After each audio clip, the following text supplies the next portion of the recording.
Non,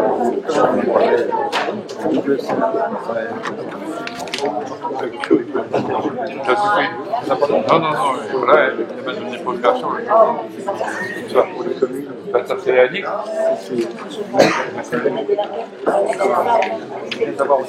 oui, elle m'a appelé, mais je roulais. Et puis je roulais, donc en arrivant, j'ai vu que c'était elle appelé, mais ça tombe bien parce que j'en avais prévu. J'aurais pas pu t'en prendre une deuxième. Ça va?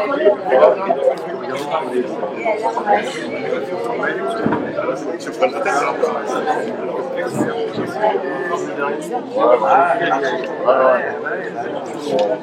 C'est là qu'ils sont brûlés.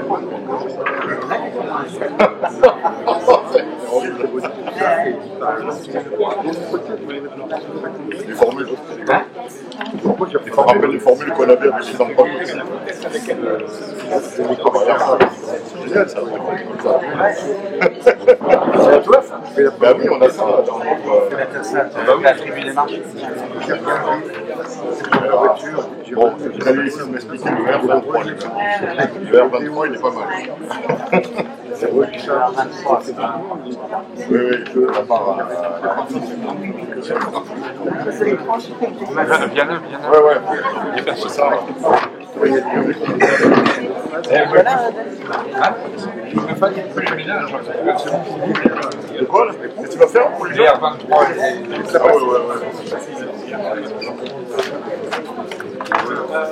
Il a une limite. Je sais pas ce qu'il est. Ouais.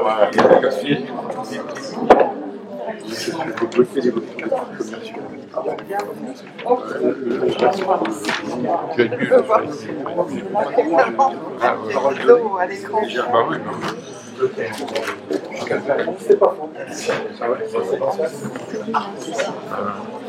Juste la paix.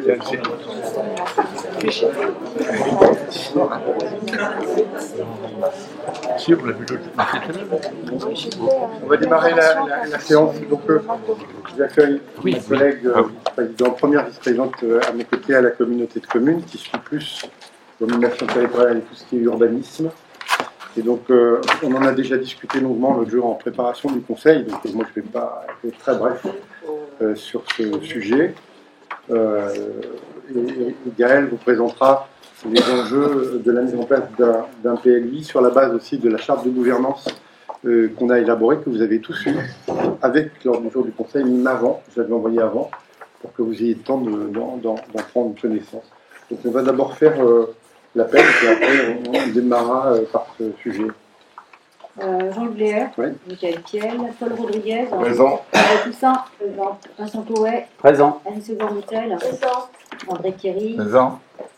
Ursula Auger, Maurice Joly, Présent. Michel Blanchard, Présent. Chantal Chetard, Christophe Poirier, Présent. Gaston Métayer, David Coléo. Il ne vient pas ce soir. D'accord. Marie-Laure Coupez, Présente. Caroline Norbert, Présente. Nathalie Dru, Présente. Jean-Yves Dandin, Présent. Aïnif Pourcel. Le pouvoir. Toi. Oui. Ok. Donc Claude Sarrazin, Monique Allot, Jean-Claude Oran, Présent. Isabelle Lamont, René Carletto, Présent. Antoine Lejoncourt, Rémi Debré, Jean-Claude Guis, Pouvoir. Anne-Céline Asbo, Pouvoir. toi. Et Yvon Roussel. C'est bon pour moi. D'accord, merci.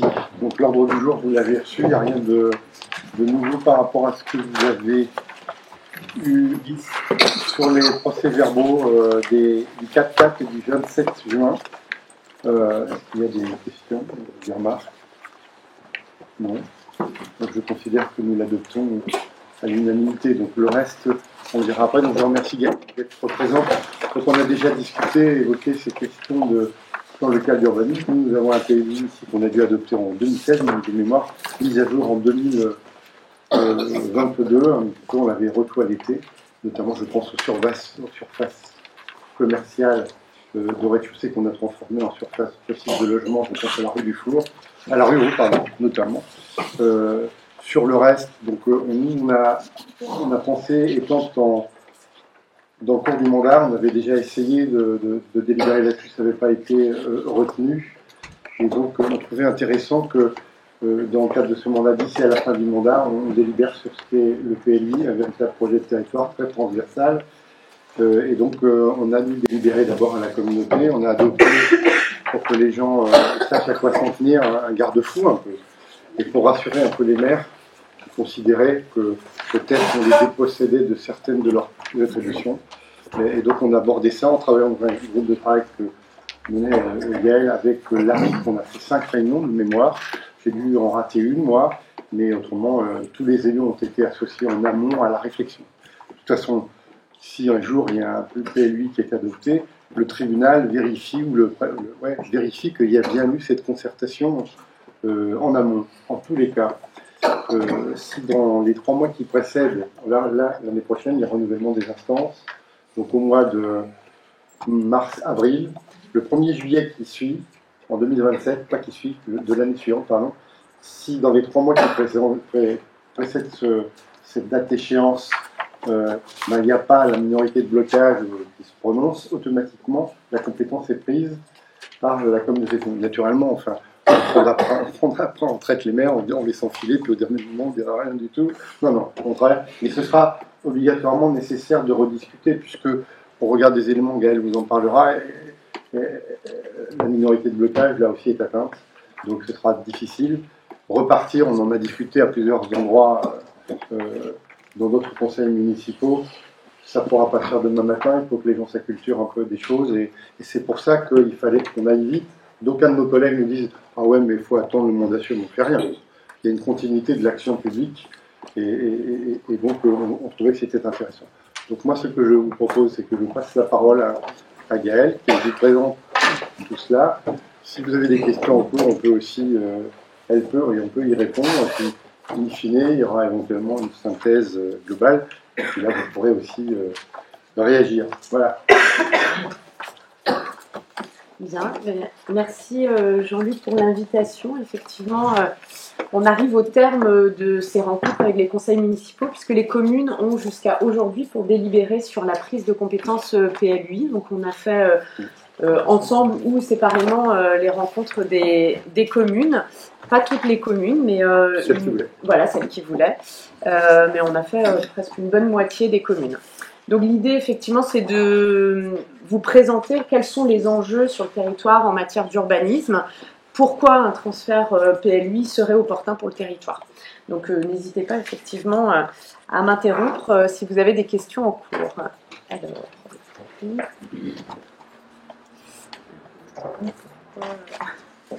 les lignes ici. Voilà, c'est bon.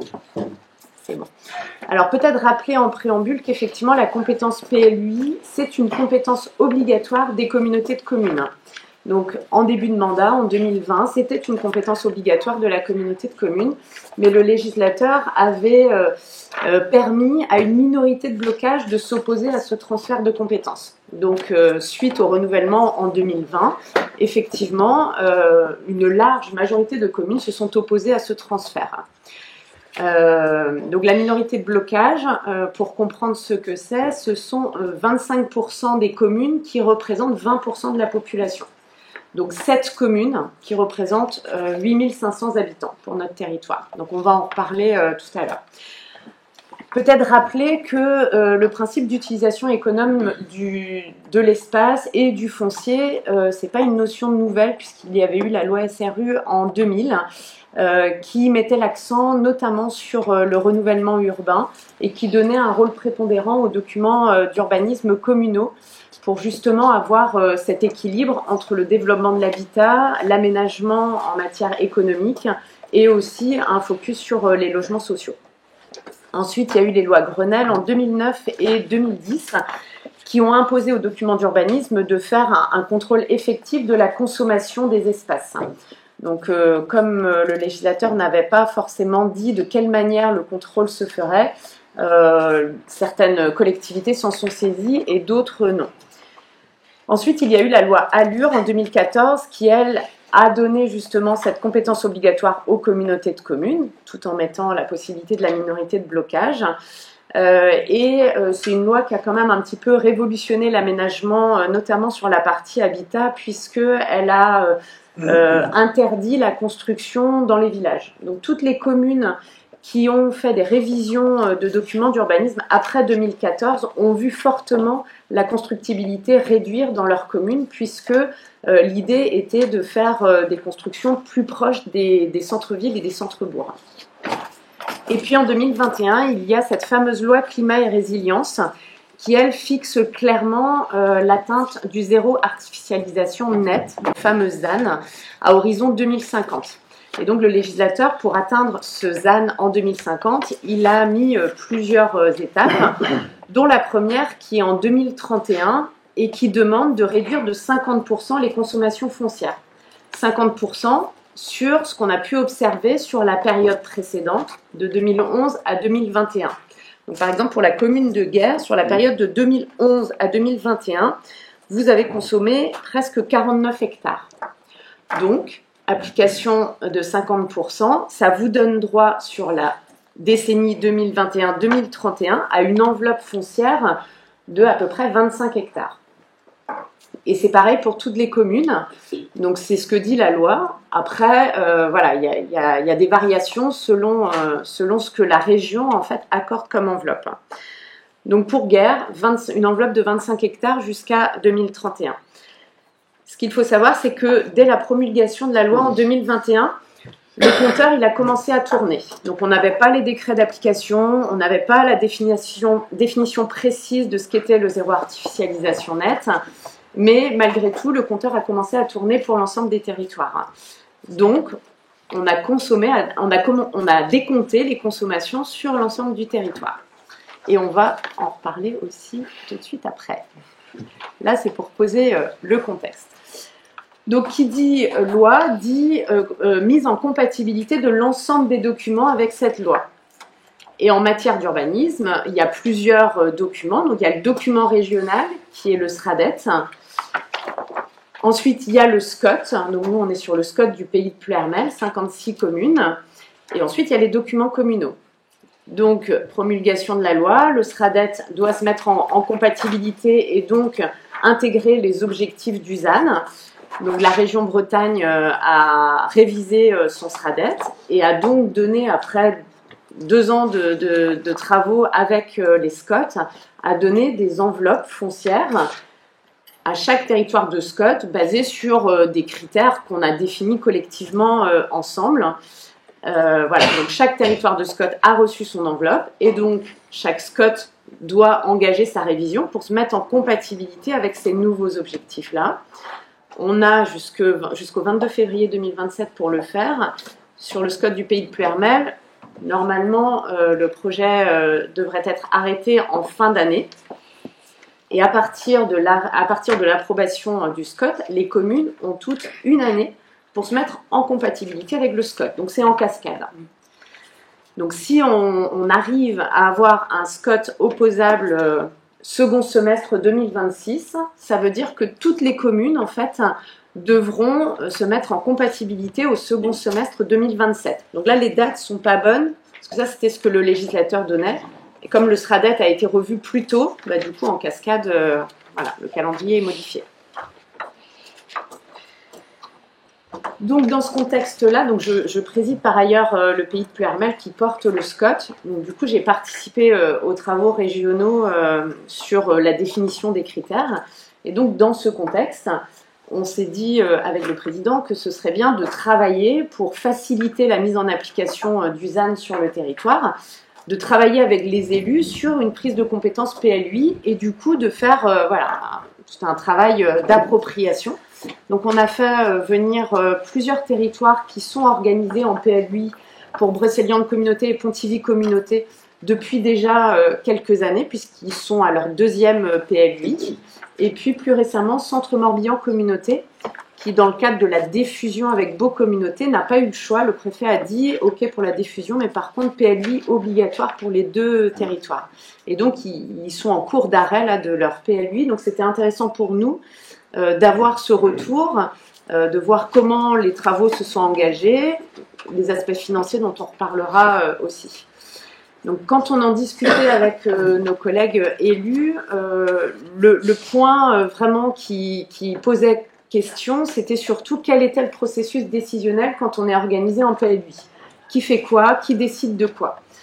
Donc on a travaillé sur l'élaboration d'une charte de gouvernance, donc avec une spécialiste en urbanisme, et on a fait 5 ateliers pour définir d'une part quelles sont les valeurs que l'on souhaite porter si on élabore un PLUI, quels sont les points qui sont absolument non négociables. Par exemple, on a écrit noir sur blanc, parce que c'est mieux quand c'est écrit, qu'aucune commune ne serait empêchée de pouvoir se développer et donc d'avoir une enveloppe foncière.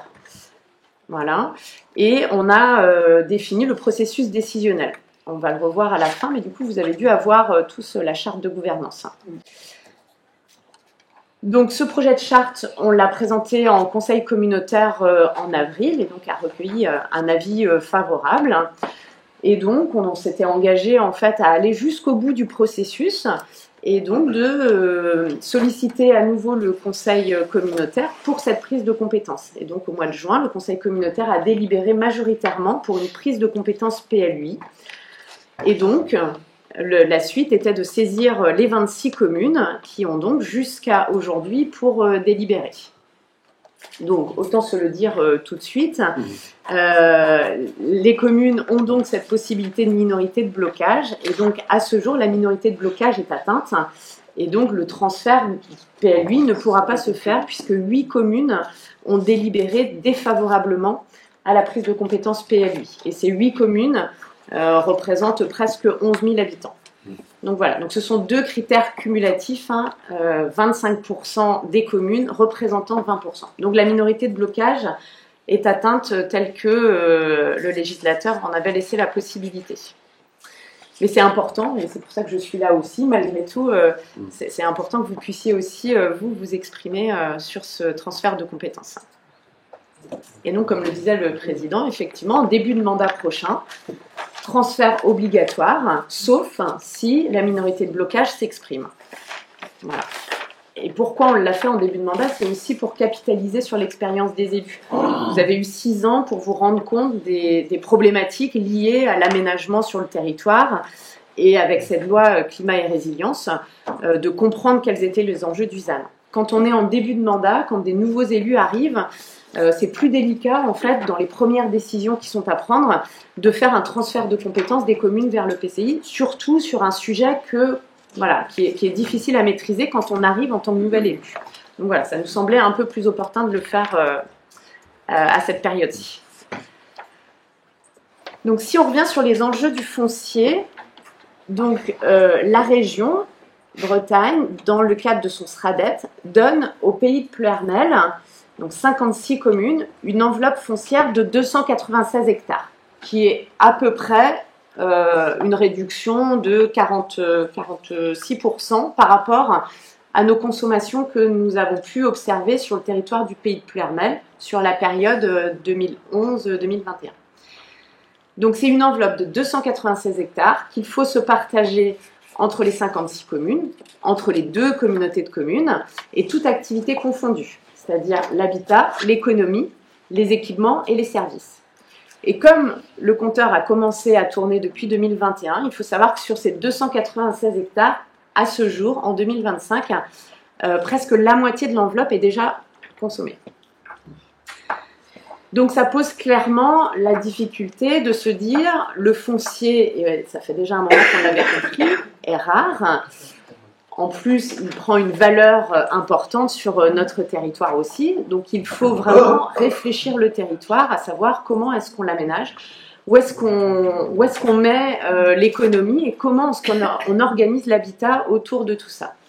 Sachant qu'aujourd'hui, on est dans un entre-deux, donc avec un SCOT qui n'est pas compatible aujourd'hui avec la loi climat et résilience, avec des documents d'urbanisme pour certains qui datent, je crois que le plus ancien que j'ai pu voir dans les rencontres que j'ai faites, c'est 2011, donc ça veut dire un document non compatible avec la loi Allure qui interdisait la construction dans les villages.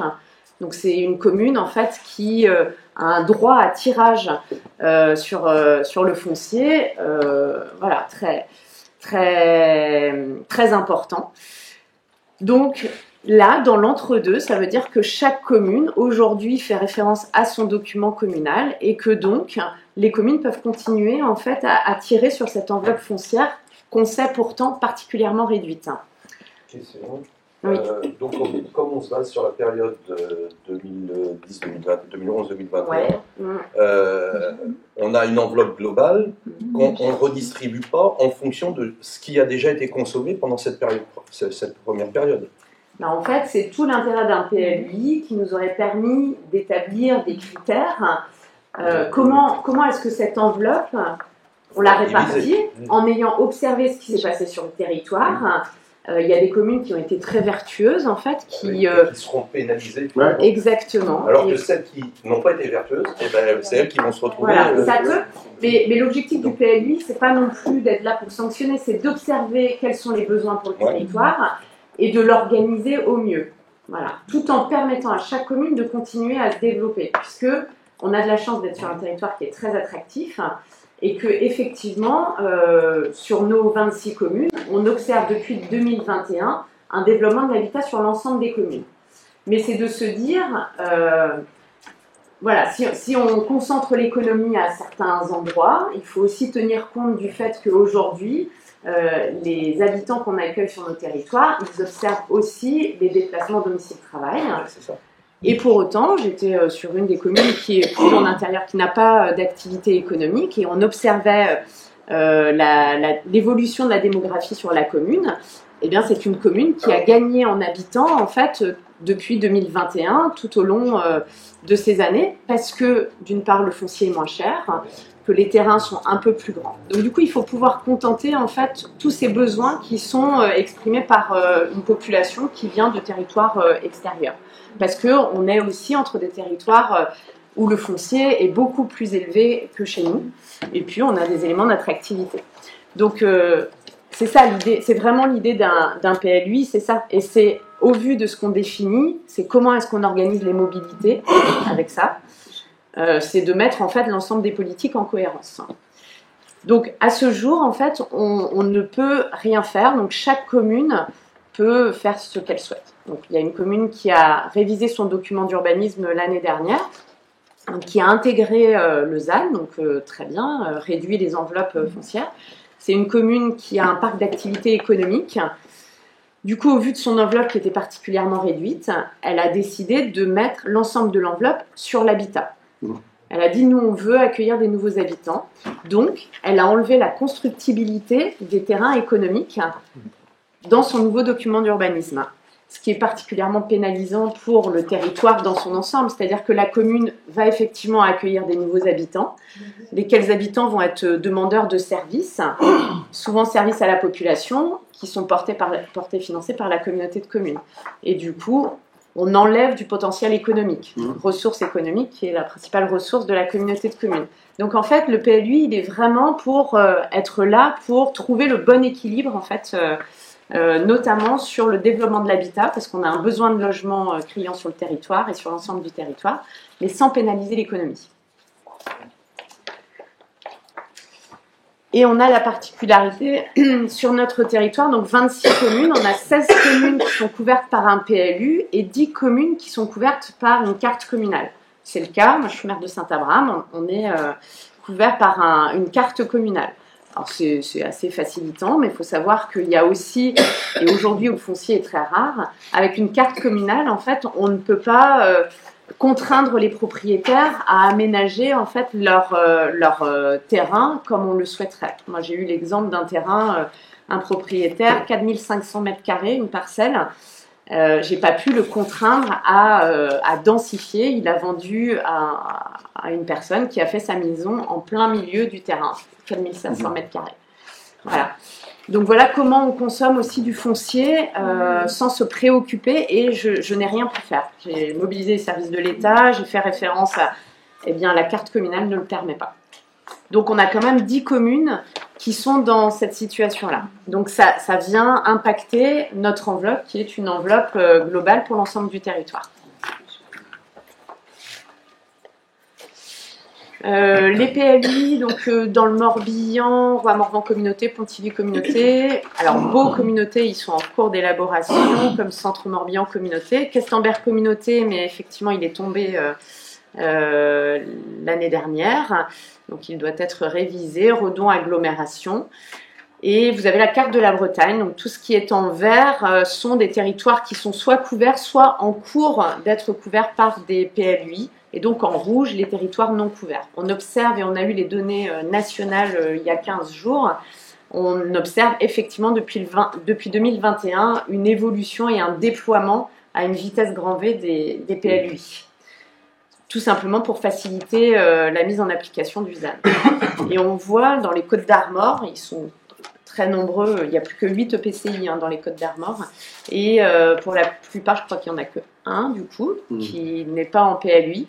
Et du coup, dans nos travaux à l'échelle de la région Bretagne, en fait, chez eux, il n'y avait pas de sujet en fait sur le ZAN, puisqu'ils avaient déjà écrit leur PLUI, donc ils avaient déjà réfléchi comment ils organisaient leur territoire. Ils ont juste pris l'enveloppe et ils l'ont mise à jour en fait dans leur PLUI. Là où nous, aujourd'hui, on se questionne parce que cette enveloppe, on doit la partager avec PRML Communauté. Donc il faut déjà avoir un accord politique sur une répartition 50-50 de cette enveloppe, là où les dynamiques sont à peu près similaires, dynamique économique et dynamique démographique et d'accueil de nouveaux habitants. Donc il faut déjà trouver cet accord politique-là. Et après, une fois qu'on a cet accord politique, il faut que nous, les 26 communes, il faut aussi qu'on trouve des accords politiques pour répartir cette enveloppe. Donc c'est plus facile quand ce travail-là, il a déjà été fait dans le cadre d'un PLUI antérieur à la loi climat et résilience. Donc voilà, c'est ce que je disais tout à l'heure, un PLUI, donc document de planification dans lequel on va venir traiter à la fois de l'habitat, de l'économie, mais aussi des déplacements, l'aménagement touristique aussi. L'énergie, on a tous fait notre schéma des énergies renouvelables l'année dernière. Les territoires couverts en PLUI, en fait, ils l'ont intégré dans leur PLUI. Ils ont réfléchi à l'échelle communautaire. Même si nous, on a fait aussi de la concertation, mais du coup, chaque commune était libre de l'organiser comme elle le souhaitait. Et puis, de réfléchir aussi au maillage du territoire pour l'ensemble des équipements et des services publics. Si demain, il y avait un besoin, alors ce n'est pas notre cas sur le territoire, mais par exemple d'une salle culturelle qui émerge dans les prochaines années, du coup, un PLUI, il permet en fait de l'intégrer et de dire, on le met là, et du coup, chacun participe en fait par le biais de l'enveloppe foncière. Là, aujourd'hui, comme on n'est pas organisé, ça viendrait impacter uniquement la commune d'où l'équipement s'implanterait. On a le cas sur... il y aura possiblement la mise en place d'un quai de transfert pour les déchets, pour la partie Lagacy-Malétroit, qui va venir du coup faciliter effectivement le transfert des déchets et donc réduire nos coûts. Projet d'implantation sur la commune de Ruffiac, c'est 1,5 hectare, c'est pas énorme, mais pour autant, si ça se fait, c'est l'enveloppe de Ruffiac qui va être impactée alors qu'on va desservir une grande partie du territoire et des communes de PRML Communauté également. Voilà, donc ça questionne quand même sur des équipements. Donc c'est un vrai projet de territoire, en fait, toutes les politiques que l'on mène, du coup on les réfléchit et on les organise en fait avec cet outil de planification. Donc un PLUI, donc je le disais, un projet global d'aménagement, c'est vraiment l'outil opérationnel qui va pouvoir nous faciliter la mise en œuvre du ZAN et organiser aussi l'économie, et donc essayer de trouver ce juste équilibre entre l'habitat et l'économie. Alors faut se dire aussi que donc le ZAN, c'est les espaces agricoles, naturels et forestiers, donc c'est tout ce qui vient en extension des enveloppes urbaines. On ne décompte pas ce que, alors je ne sais pas si vous avez encore dans le centre, dans votre enveloppe urbaine, des terrains nus, mais en fait ces terrains-là, ils ne décomptent pas dans l'enveloppe. C'est vraiment toute l'extension qu'on va venir faire de ce qui existe aujourd'hui. C'est ça qu'on appelle les espaces naturels, agricoles et forestiers. Et du coup, c'est aussi pour nous encourager à faire du renouvellement urbain. Effectivement, on veut nous contraindre et quelque part, c'est normal et c'est vertueux. On est en Bretagne, la région qui a le plus consommé en France. Et le pays de Pleuhermel est un des territoires qui a le plus consommé avec celui de l'Oudéac. Donc voilà, on doit effectivement, c'est vrai qu'on avait du foncier, il était pas cher, on a mis l'accent sur l'économie, donc on a fait des zones économiques, on a implanté des entreprises, mais sans réfléchir en fait à l'utilisation économe du foncier. Donc aujourd'hui, effectivement, c'est un vrai changement. Donc l'idée, c'est de mieux gérer les enveloppes foncières et de mutualiser les coûts aussi. Je vais y revenir tout à l'heure. Donc un moyen de piloter un projet qui est particulièrement technique. On a aussi beaucoup de petites communes qui n'ont pas les ressources en interne en fait de mettre en application leur carte communale ou leur PLU. Donc, quand il y a cette compétence communautaire, il y a un service, il y a un agent effectivement qui va être urbaniste et qui du coup peut venir aussi répondre en fait aux questions des communes. On le sait qu'il y a souvent des questions tout au long de la vie du document d'urbanisme. Un PLUI, du coup, c'est un seul règlement d'urbanisme. Un seul règlement d'urbanisme, mais dans lequel on peut mettre des particularités pour certaines communes. Par exemple, la commune de Malétroit qui a voilà, dans son cœur de ville un habitat atypique, on peut venir mettre des règles spécifiques pour la commune de Malétroit. Globalement, quand même, les territoires qui sont venus témoigner nous ont dit qu'effectivement, leur premier PLUI, ils ont fait un règlement d'urbanisme avec plein de spécificités pour toutes les communes.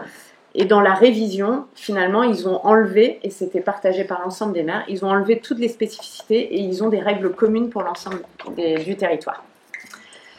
Donc c'est un véritable outil d'aménagement foncier. Donc voilà, vous comprenez qu'on peut effectivement réfléchir à l'ensemble des politiques publiques.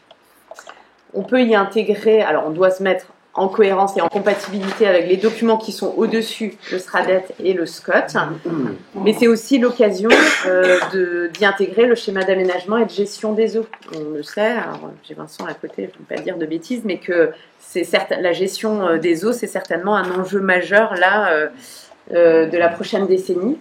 Et ben, du coup, je pense que c'est bien aussi de le réfléchir de façon collective. Le PLUI le permet aussi.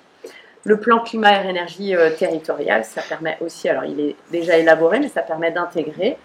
Le programme local de l'habitat, le PLH, qui est de compétences communautaires. Donc c'est là qu'en fait on va déployer les différentes politiques pour le renouvellement urbain, les logements sociaux. C'est de compétences communautaires, bah, du coup il faut qu'il soit en cohérence et qu'on le travaille avec l'outil de planification qui est le PLU. Et puis le schéma directeur des énergies renouvelables aussi qui peut être intégré au PLUI. Le contenu d'un PLUI, c'est la même chose qu'un PLU, donc vous êtes habitué aux documents constitutifs du PLU. Il y a aussi cette possibilité donc, de faire les OAP, les orientations d'aménagement et de programmation, ce qui n'est pas possible de faire justement en carte communale. Donc là, ça permettrait pour l'ensemble des communes de pouvoir mettre ces OAP en place. Donc, ce qui questionnait les communes, c'était effectivement quel va être notre rôle demain si toutefois nous sommes organisés en PLUI.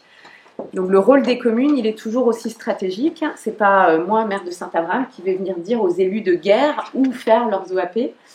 Ce sont bien les élus de chaque conseil municipal qui vont continuer à travailler à l'échelle communale. Qu'est-ce qu'on veut pour notre territoire, où on souhaite implanter des services s'il y a des services communaux, où on souhaite mettre en place les OAP. Donc c'est vraiment, le travail continuera à se faire à l'échelle communale et le représentant qui sera soit le maire, soit l'adjoint à l'urbanisme, soit tout élu qui souhaite s'impliquer dans l'élaboration du PLUI, eh bien il rapportera les travaux de la commune. Donc voilà, et un rôle opérationnel. Il n'y a pas de changement sur le droit des sols. Le PLUI, c'est un outil de planification. Le droit des sols, c'est l'instruction des déclarations préalables, des permis de construire. Et là, il n'y a absolument aucun changement. On a un service mutualisé avec Pluriarmel Communauté. Ça ne change pas, c'est-à-dire que les habitants, ils viendront toujours en mairie déposer leurs dossiers qui seront saisis sur le logiciel et instruits par le service instructeur. Par contre, ça facilite effectivement le travail des instructeurs en ayant un seul règlement d'urbanisme. Ça, c'est certain. Le droit de préemption urbain, il reste à l'échelle communale, on l'a écrit dans la charte de gouvernance, parce qu'il y a possibilité de le transférer. Il y a des territoires, effectivement, qui ont, dans le cadre du PLUI, transféré le droit de préemption urbain à la communauté de communes. Nous, ça a été d'un accord commun une prérogative qui reste la prérogative du maire. Et le Sauf maire, peut-être sur les parcs d'activité. sauf sur les parcs d'activité. Et le maire continuera à délivrer les autorisations d'urbanisme, déclarations de travaux. Là-dessus, il n'y a vraiment pas de changement. Donc tous ces éléments-là, les valeurs que l'on a écrites, vous retrouvez ça dans la charte de gouvernance. Donc les valeurs partagées, donc bien sûr un aménagement équitable du territoire et libre. Rien ne peut être imposé à une commune. Tout se fait dans la concertation, la proximité. L'idée étant d'être aussi très réactif. On voit bien qu'on peut être amené à faire des révisions de documents d'urbanisme pour faciliter l'implantation d'une entreprise, par exemple.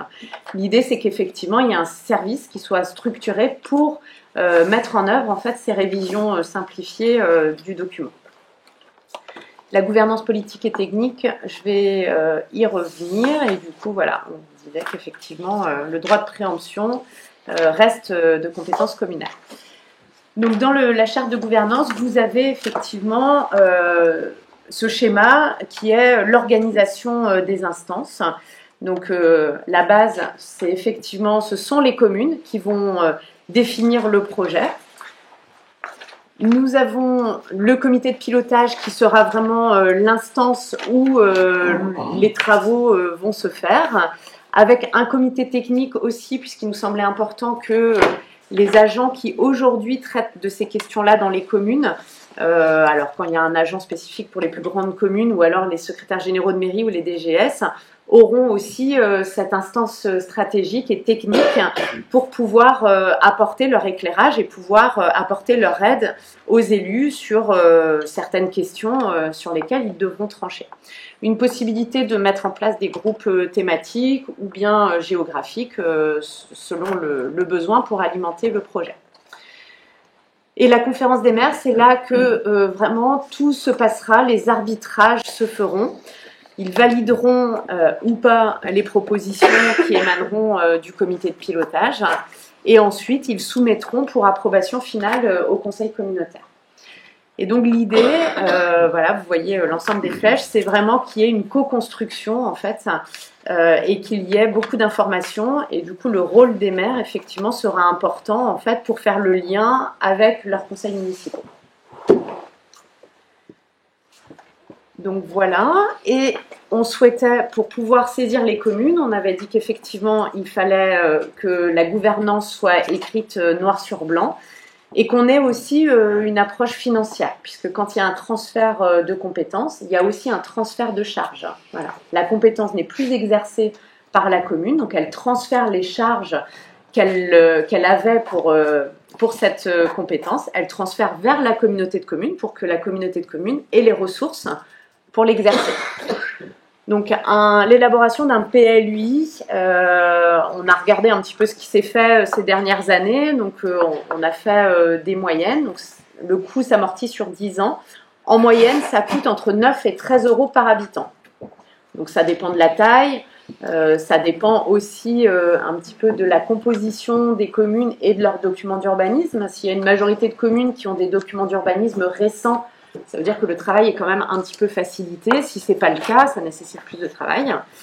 Donc voilà, entre 9 et 13 euros par habitant.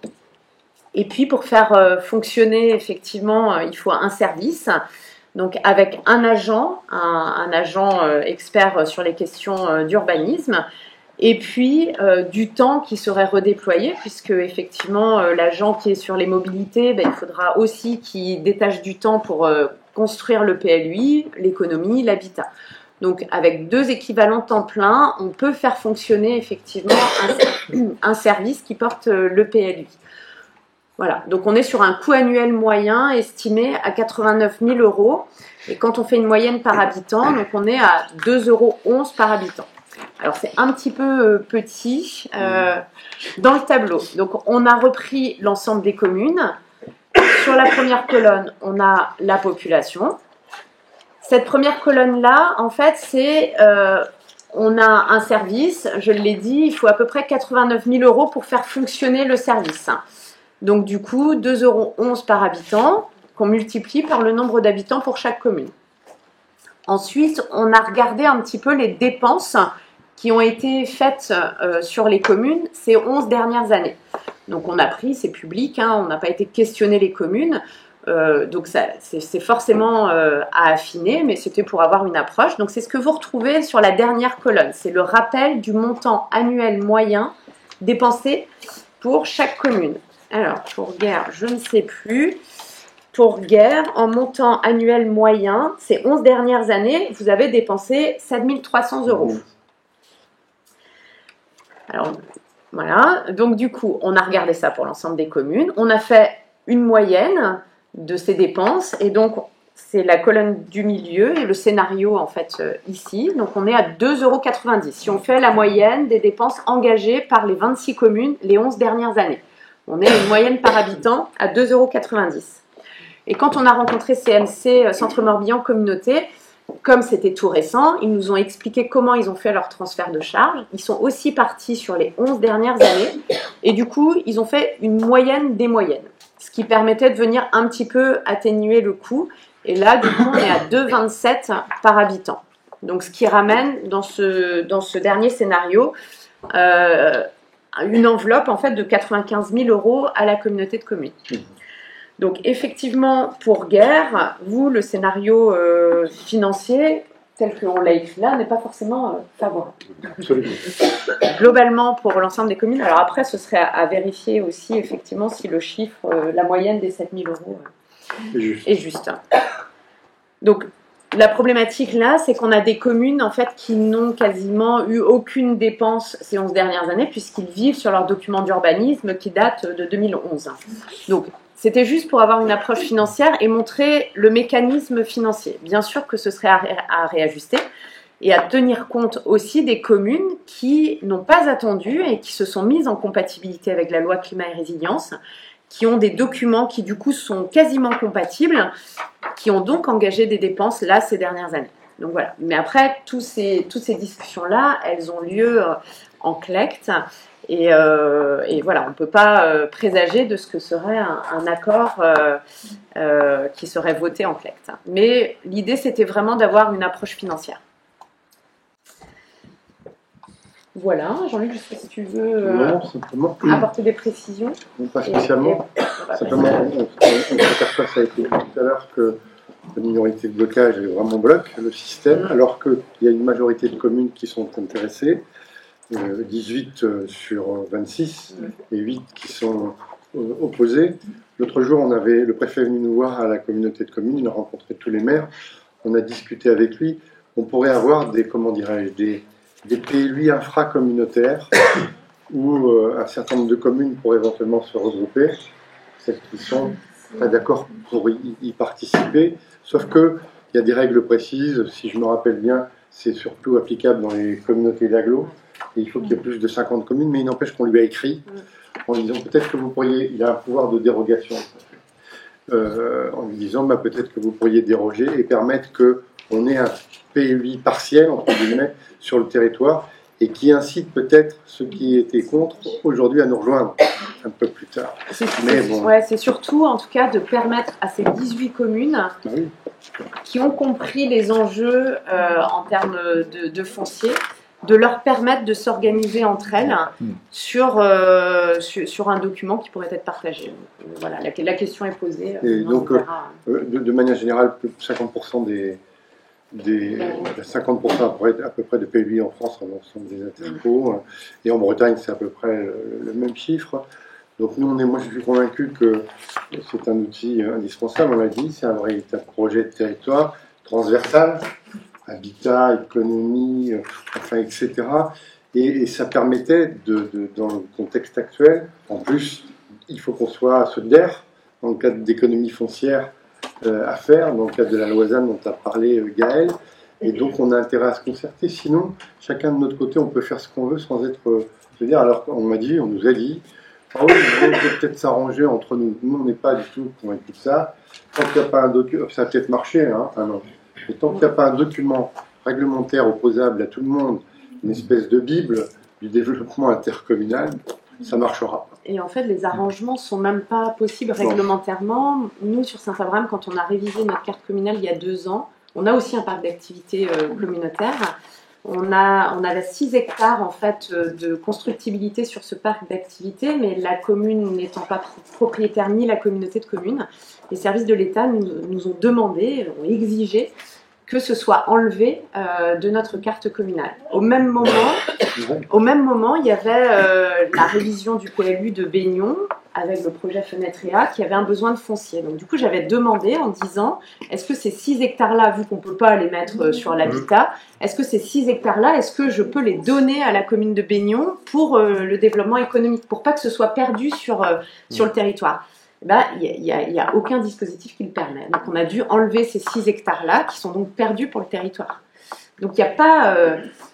ce serait bien de pouvoir s'arranger comme ça, et encore faut-il pouvoir se mettre d'accord, mais réglementairement parlant, si on n'est pas organisé dans le cadre d'un document officiel, il n'y a pas de transfert possible en fait des enveloppes. On parlait de Baignon, parce que ça a été repris dans la presse tout de suite. Ils ont réfléchi sur leur PLU, hein, et eux, ils ont joué la carte justement de la solidarité. Je résume, je crois qu'il y avait 10 hectares potentiellement dispo, et ils ont dit, on en donne 5 à l'économie, parce que, à Baignon, c'est très important. Tout à l'heure, Gaël a parlé d'une autre commune, qu'on ne citera pas, mais qui a fait l'inverse, qui a tout consommé en habitat, et donc finalement, la règle de la solidarité, elle ne joue pas, et donc il n'y a plus rien de disponible sur ce territoire pour l'économie. Donc voilà, nous on a fait de convaincre les uns et les autres. On a ramené des communes qui n'étaient pas favorables et qui ont réfléchi en considérant que, d'autant plus les petites communes ont intérêt aussi à se regrouper. Mais nous, on a joué aussi la carte de la solidarité. On en parlait tout à l'heure. C'est vrai que tu évoquais la déchetterie de Ruffec. Nous, ici, on a un développement économique important, on a des surfaces économiques importantes. On regardait par rapport au dispo, où finalement sur la période, par rapport au projet qu'on a, on devait consommer plus de 7 hectares, et finalement on a réintroduit, puisqu'on a racheté le bois de Guignon récemment, 4 hectares de plus, donc ça fait 11 hectares. Il faut qu'on trouve une solution pour réajuster tout ça, de façon à ce qu'on soit dans les clous. Donc c'est ça aussi. Et si nous on se développe sur le plan économique, d'ailleurs c'est vrai, je le dis partout, c'est qu'autour, la plupart des communes ont eu une évolution démographique, je prends l'ancienne communauté de communes, assez favorable. On sent quand même, enfin je ne veux pas du tout faire des objections, mais c'est plutôt du côté de l'ouest du territoire qu'il y a plus de résistance, entre guillemets, beaucoup moins ici, et donc il faut jouer la carte de la solidarité. Et si nous on se développe sur le plan économique, il faudra peut-être qu'on nous aide aussi à redistribuer quelques surfaces pour qu'il nous en reste pour de l'habitat, parce que, je l'ai dit, naturellement, on a une problématique de logement grave, et les gens qui travaillent, ils aiment bien travailler à côté de là où ils habitent.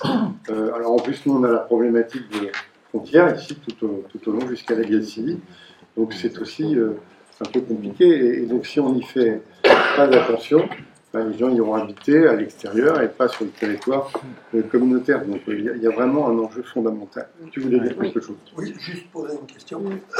Il y a quand même 8 communes qui ne sont pas d'accord. Est-ce qu'il apparaît un point particulier majeur sur ces 8 communes sur lesquelles elles s'appuient? C'est la perte de compétences, la peur, la crainte en fait d'être dépossédé en fait d'une compétence qui est majeure, et c'est vrai, elle l'est. Mais du coup, voilà, des élus qui ne souhaitent pas que ce sujet majeur soit traité à l'échelle communautaire, et que ce sont des communes qui veulent le traiter uniquement à l'échelle communale. Je vais prendre un exemple. Les petites communes, on a à côté de chez nous, qui sont limitrophes, qui sont les droits. Moi, je respecte les décisions qu'elles ont prises, mais elles auraient intérêt à se regrouper, peut-être pas, mais à s'intégrer dans le cadre d'un PLU. Elles n'ont ni commerce, ni service. Elles s'appuient déjà sur les communes limitrophes. Je cite, c'est Saint-Malo de Baignon, s'appuient sur Baignon et sur Guerre, pour ce qui est commerce, pour ce qui est éducation, etc. Puisqu'il n'y a rien, c'est pas une critique. C'est pour dire qu'ils ont encore plus intérêt à travailler de manière solidaire, puisqu'elles bénéficient de services ici, municipaux pour le coup, qu'elles ne financent pas d'une certaine façon. Donc tout ça, ça pourrait être regroupé dans un package, et en matière de logement, les Trois, c'est un peu pareil, c'est une petite commune, et ils ont intérêt à... Donc il y a aussi des postures, moi je le dis, qui sont fermés, idéologiques, un petit peu contre systématiquement. Et c'est vrai, ce qu'on a dit, mais il n'y a pas de dépossession. Le permis de construire, il sera toujours délivré par le maire. Ça apparaît clair. Tu déposeras un dossier d'aménagement, tu viendras ici. L'inspection des permis, c'est déjà permis, ça sera toujours à faire.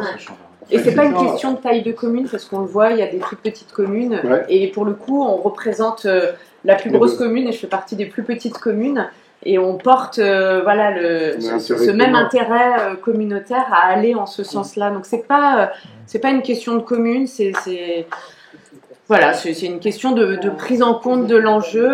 Voilà, il faut. Oui, c'est une forte crainte, effectivement, ce sentiment que la communauté de communes n'est pas dans son rôle. Voilà, moi ce que je retiens, ce sont les 18 communes qui ont compris que l'enjeu était à l'échelle communautaire. Et voilà, après.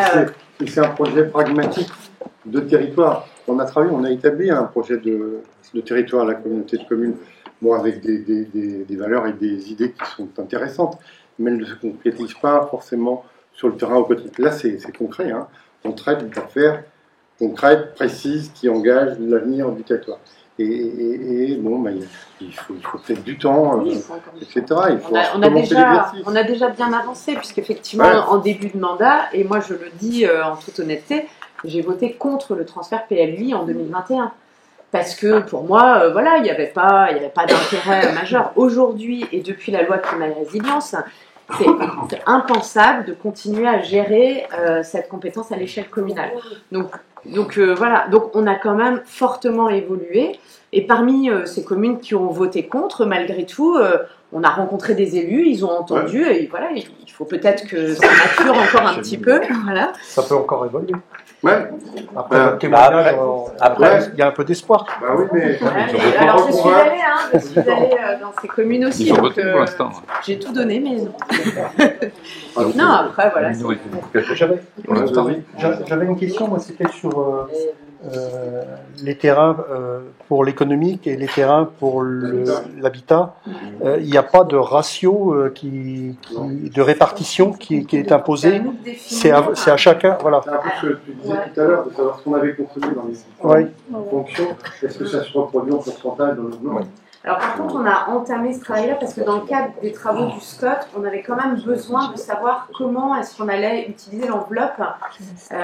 Donc on a quand même fait ce travail de recensement des consommations foncières sur la partie économique ces dernières années, de voir ce qui est dans les tuyaux aujourd'hui, des projets d'extension ou d'installation d'entreprises dont on a connaissance à ce jour, pour mesurer en fait l'enveloppe foncière, et aussi d'essayer de projeter aussi d'autres projets, mais qui ont une temporalité qui sera plutôt à l'échelle 2031-2041, pour définir un peu quel est notre besoin. Et c'est vrai qu'on a fait un gros travail, et j'ai envie de dire qu'on a déjà posé un peu les jalons d'un PLUI. C'était la base. Donc voilà, mais sauf que ce travail qu'on a fait, il n'est pas réglementaire, il n'est pas opposable. Du coup, voilà. On a interpellé aussi, enfin, je crois, les parlementaires, par exemple, sur cette notion de minorité de blocage.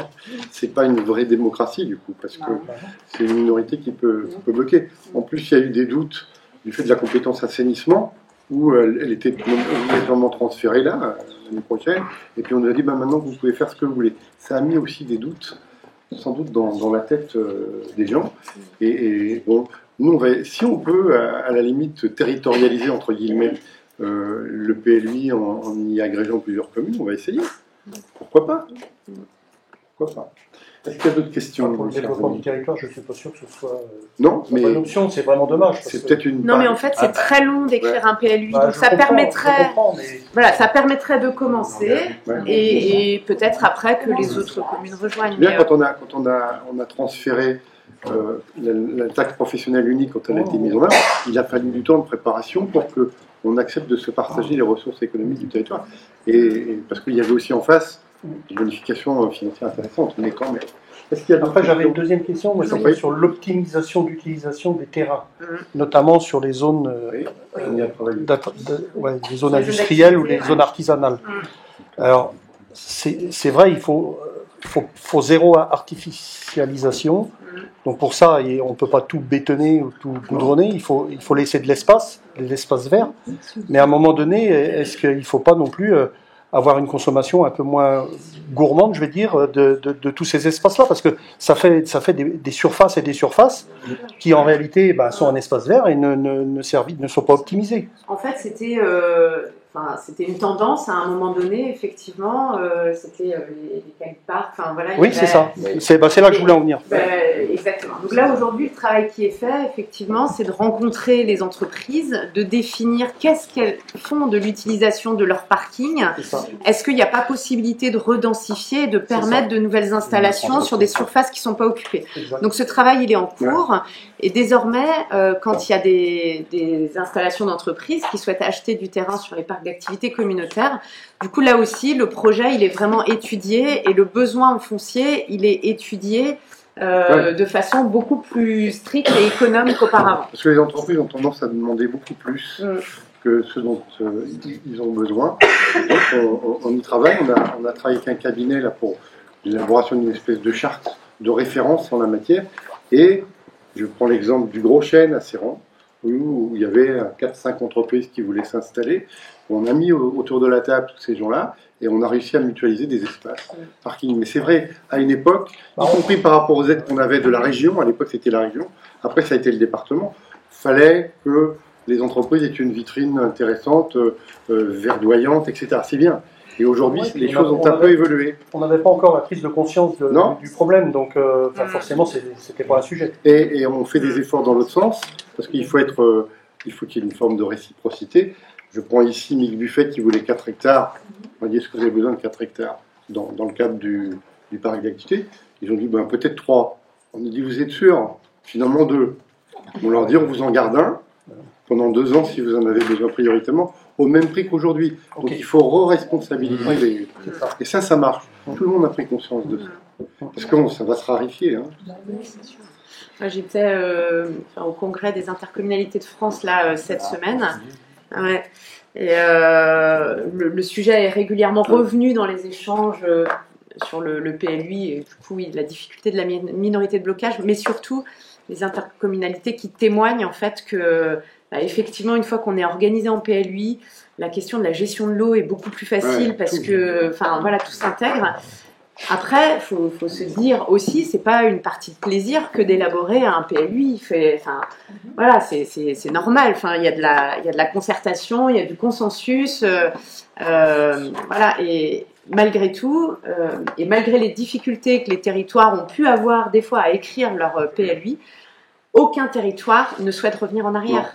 Donc, il y a un moment donné, il faut se dire, ça veut dire, parce qu'on a un maire qui demandait à ce qu'on fasse témoigner un territoire pour lequel ça s'est pas bien passé, et je promets que j'ai cherché, et pour être en lien avec les territoires bretons, il n'y a pas un seul territoire qui regrette d'être passé en PLU. Ils disent bien, oui c'est difficile, oui c'est compliqué, par contre après c'est un vrai projet, et du coup on réfléchit tout ensemble. Et même en termes de faits communautaires, en fait, une fois que ce pas-là il est fait, c'est très facilitant. Ok. Est-ce que tu as d'autres questions? Sinon, on va passer, à l'ordre du jour du conseil. Merci Gaëlle pour ta contribution. C'est intéressant. Et puis, on verra, on va suivre tout ça. On voit comment le préfet va se positionner par rapport à l'avenir qu'on lui a fait. Merci beaucoup. Merci. À demain. Oui. Ça fini. Bon conseil à vous. Merci. De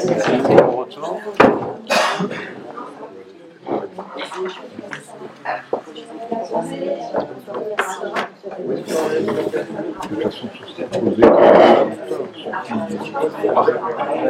ça va finir par être posé. Il faut de toute façon, c'est pour y passer.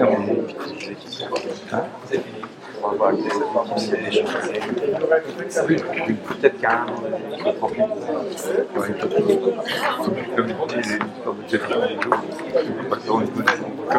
mais nous, à la limite, on est sur l'eau, mais on pense au niveau syndical, on est au niveau départemental.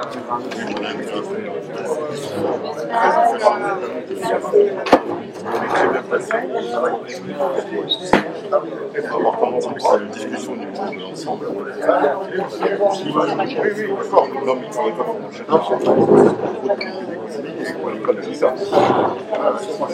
C'est ça.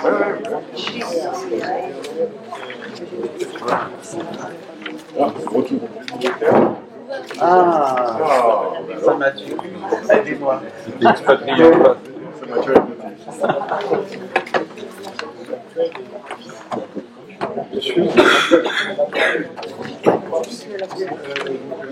Donc, on n'a pas désigné tout à l'heure de secrétaire, il va accepter. Donc, il y a le premier point. On reprend l'ordre du jour du conseil. Il y a les délégations conseil municipal qui sont prendre des décisions. Vous avez ça en annexe de l'ordre du jour. Donc, il n'y a pas de problème particulier. Ensuite, donc, le premier point sur les délibérations, c'est l'avis sur la prise de compétences PLUI. Donc, moi, je ne vais pas reprendre. J'avais noté dans toutes les réunions auxquelles j'ai assisté, donc j'en ai fait une partie aussi avec Gaëlle, et puis des fois tout seul, des fois elle-même seule. Et donc, moi, je disais les choses suivantes, pour qu'il y ait le même niveau d'information. C'est que, selon moi, l'Interco, c'est l'échelle la plus pertinente pour coordonner les politiques d'urbanisme, d'habitat et de déplacement. À l'heure où, on l'a dit tout à l'heure, les économies foncières nous sont imposées par la loi ZAN, donc il faut vraiment qu'on soit solidaire pour faire face à l'étalement urbain, à la prévention de la biodiversité, aux économies de ressources, aux pénuries de logements. Le niveau communal n'est pas forcément le plus approprié aujourd'hui. Je dis aussi que les enjeux actuels exigent que les questions soient prises en compte sur un territoire plus vaste que celui de la commune, se concerter pour éviter qu'une concurrence vienne qu'une commune vienne en concurrence, en contradiction avec sa voisine. Voilà, je parlais tout à l'heure de Saint-Marcel qui a privilégié l'habitat parce qu'ils savent que le développement économique est ailleurs. Bon, c'est un peu unilatéral. Alors, les avantages, mutualisation des compétences et des savoir-faire. Il y aura toujours le service d'instruction du droit des sols, mais il y aura un travail préparatoire qui sera fait. Et les gens auront une référence pour monter les dossiers que d'un seul, et non pas 26 plus. Donc c'est plus simple. L'équilibre du territoire, on en a parlé tout à l'heure, la solidarité entre les communes, ce qui permet un meilleur maillage aussi du territoire en évitant la concurrence entre ceux-ci et en conciliant tous les enjeux d'un territoire élargi. On l'a dit tout à l'heure, c'est un véritable projet d'aménagement du territoire à l'échelle des regroupements de communes, économie d'échelle aussi. Les coûts de plus additionnés, c'est beaucoup plus important que le coût d'un PLUI et passer vraiment d'un urbanisme réglementaire, parce qu'on peut tous dire, il y a le règlement, on l'applique, et puis c'est tout, il faut extrapoler un peu et passer sur un urbanisme de projet. Donc moi, je défends bec et ongle ça. On a essayé de travailler dans le cadre de la charte de la gouvernance pour que on rassure les gens, qu'il y ait un garde-fou, et ça s'est bien passé. C'est ce que conseille d'ailleurs la réglementation. Il y a aussi l'obligation, on l'a pas dit ça, d'évaluer tous les 3 ans l'évolution du PLUI et de le remettre en cause aussi tous les 6 ans.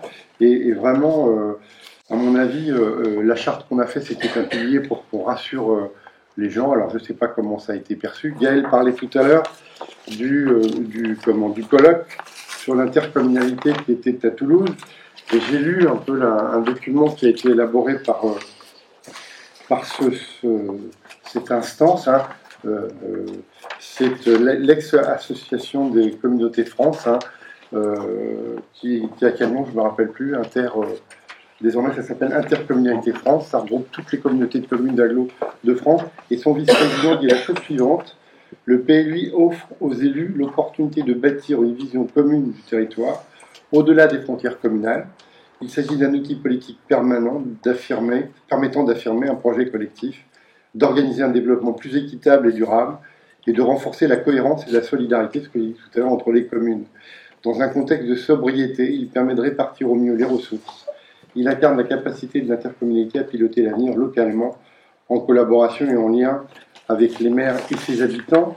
Et il ajoute quelque chose, et je m'arrêterai là ensuite, il ajoute Il permet de réfléchir les politiques d'urbanisme sur un périmètre étendu et facilite l'intégration des politiques publiques menées par l'intercommunalité et dans un contexte de sobriété foncière aussi, et de sobriété financière, parce qu'on ne l'a pas dit tout à l'heure, mais dans le cadre des dispositifs de contribution, par exemple, des communautés de communes, mais des communautés de communes au déficit public, on nous demande de redonner, si c'est maintenu, 750 000 euros à l'État. Hein, donc il faut bien qu'on serre les boulons, et alors qu'on n'y est pour rien, puisque nous sommes, je le dis souvent, tenus de présenter nos budgets en équilibre. Et il faudrait que ce soit le cas ici en France. En Allemagne, c'est le cas, mais pas ici. Donc en tout cas, moi, je soumets à votre décision, délibération, l'adoption de cette compétence, quels que soient les résultats. Yael l'a dit, entre les plus petites communes et la plus grande, ben, il est important qu'on travaille ensemble et qu'on concrétise par des documents officiels. Est-ce qu'il y a des demandes d'intervention par rapport à ce qu'on s'est dit jusqu'à présent ou pas? On a fait le tour, on a essayé, on y a passé un moment, mais c'est un enjeu fondamental pour le futur. Donc je mets aux voix cette proposition. Qui est favorable? Qui s'abstient? Et qui vote contre? Merci.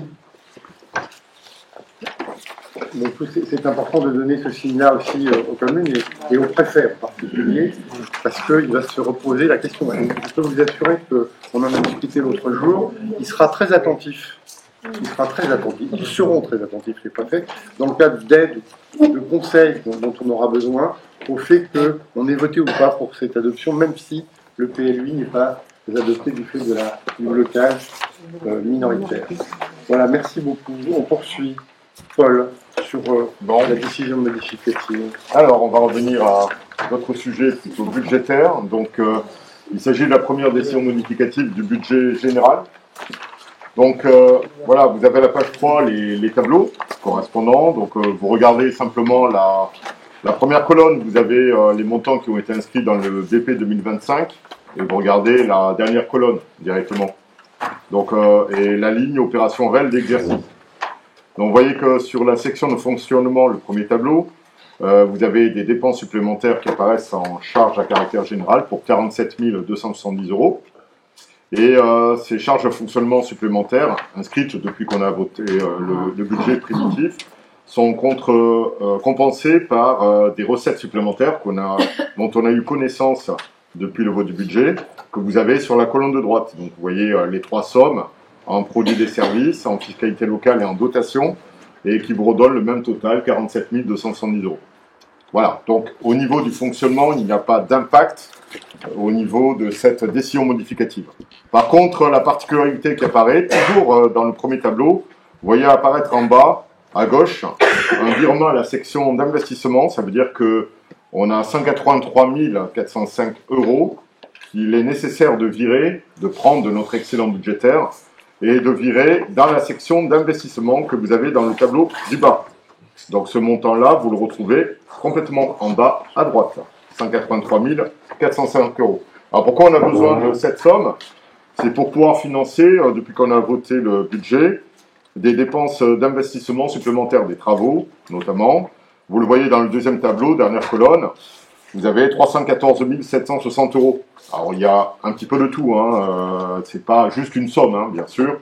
On a, si je vous cite l'essentiel, des travaux sur le groupe scolaire Brocéliande, des travaux sur la ventilation de l'hôtel de ville, des claustras sur la médiathèque, le WC automatisé de la gare, 44 000 € notamment, des travaux de voirie, des travaux d'éclairage public, des dépenses supplémentaires sur les illuminations de Noël. Donc tous ces éléments-là occasionnent un total de dépenses supplémentaires de 314 760 €. Et pour le financer, vous voyez un moins en dessous de 103 000 €. Donc c'est un arbitrage qui est fait sur le chapitre 23, qui nous permet de financer une partie. Et pour financer également ce supplément d'investissement, vous voyez à droite apparaître deux recettes d'investissement supplémentaires pour 28 355 €. Ben, si vous prenez les 211 760 € en plus en dépenses d'investissement, moins les 28 355 €, vous retrouvez le montant viré de la section de fonctionnement, à savoir 183 405 €. Donc ces dépenses supplémentaires sont financées avec un prélèvement sur nos excédents budgétaires par rapport à ce qu'on avait constaté au moment du vote du budget. Voilà, donc Monsieur le maire demande à l'Assemblée de bien vouloir adopter cette délibération. Question, pour ces des ajustements budgétaires indispensables coordonnés. Est-ce qu'il y a des questions? Non. Des abstentions? Des votes contre? Non. On poursuit. Alors, Paul. Oui, décision numéro 3 qui concerne le budget annexe du réseau de chauffe. Donc il s'agit d'adopter la police d'abonnement et le règlement de service de ce budget annexe, le réseau de chauffe, pour définir nos relations, notamment en termes de fonctionnement de la chaufferie, mais aussi en termes de relations financières, entre la commune de Guer et certains abonnés du réseau de chauffe qui vous sont cités dans la libération, à savoir l'EHPAD, mais aussi l'Oust-à-Brocéliande Communauté pour 2 équipements, la maison de la petite enfance et la piscine. Donc, comme le marché d'exploitation de la chaufferie de bois a été renouvelé, il convient dans cette délibération de revoir, de mettre à jour les conditions et les coûts de distribution de chaleur, à savoir les 2 éléments, règlement de service et police d'abonnement. Alors, vous ne l'avez pas eu sur support papier, vous l'avez reçu en annexe sur Internet, dans le mail qui vous a été adressé par Anaïs notamment, et vous avez eu un dossier de 14 pages qui vous donne le règlement de régie communale de distribution d'énergie calorifique, avec pas mal d'éléments qui sont présentés sur la tarification, le principe des modes de calcul, des révisions des tarifs. Et vous avez aussi un article qui était intéressant, c'est le 9.3, qui prend en compte notamment les indemnisations pour les abonnés en cas de problème de fonctionnement de la chaufferie, puisque vous savez qu'elle est en fin de durée de vie, cette chaufferie bois. Quelquefois, on a eu des pannes, et les pannes occasionnent des problèmes de fonctionnement, forcément, et une non-fourniture d'énergie calorifique à nos abonnés. Donc c'est pour ça qu'il était important de prendre en compte une indemnisation pour ces abonnés en question. Donc voilà, les éléments en question, vous les avez sur un dossier de 14 pages, avec des formules de calcul pour les révisions des tarifications. Donc c'est assez complexe au niveau de la présentation, mais on vous propose d'adopter à la fois donc ce règlement de service, mais aussi la police d'abonnement qui sont décrites dans le document en question. Monsieur le maire demande à l'Assemblée de bien vouloir adopter cette délibération. Est-ce qu'il y a des questions? Non. On fait confiance. J'ai trouvé le document. C'est intéressant. Donc, qui s'abstient? Merci. Vincent, sur le projet du zonage d'assainissement, voilà, on va enfin passer à quelque chose de simple. Ça fait que 4 ans qu'on est là-dessus. J'ai regardé les dates. La MO en 2021 et puis...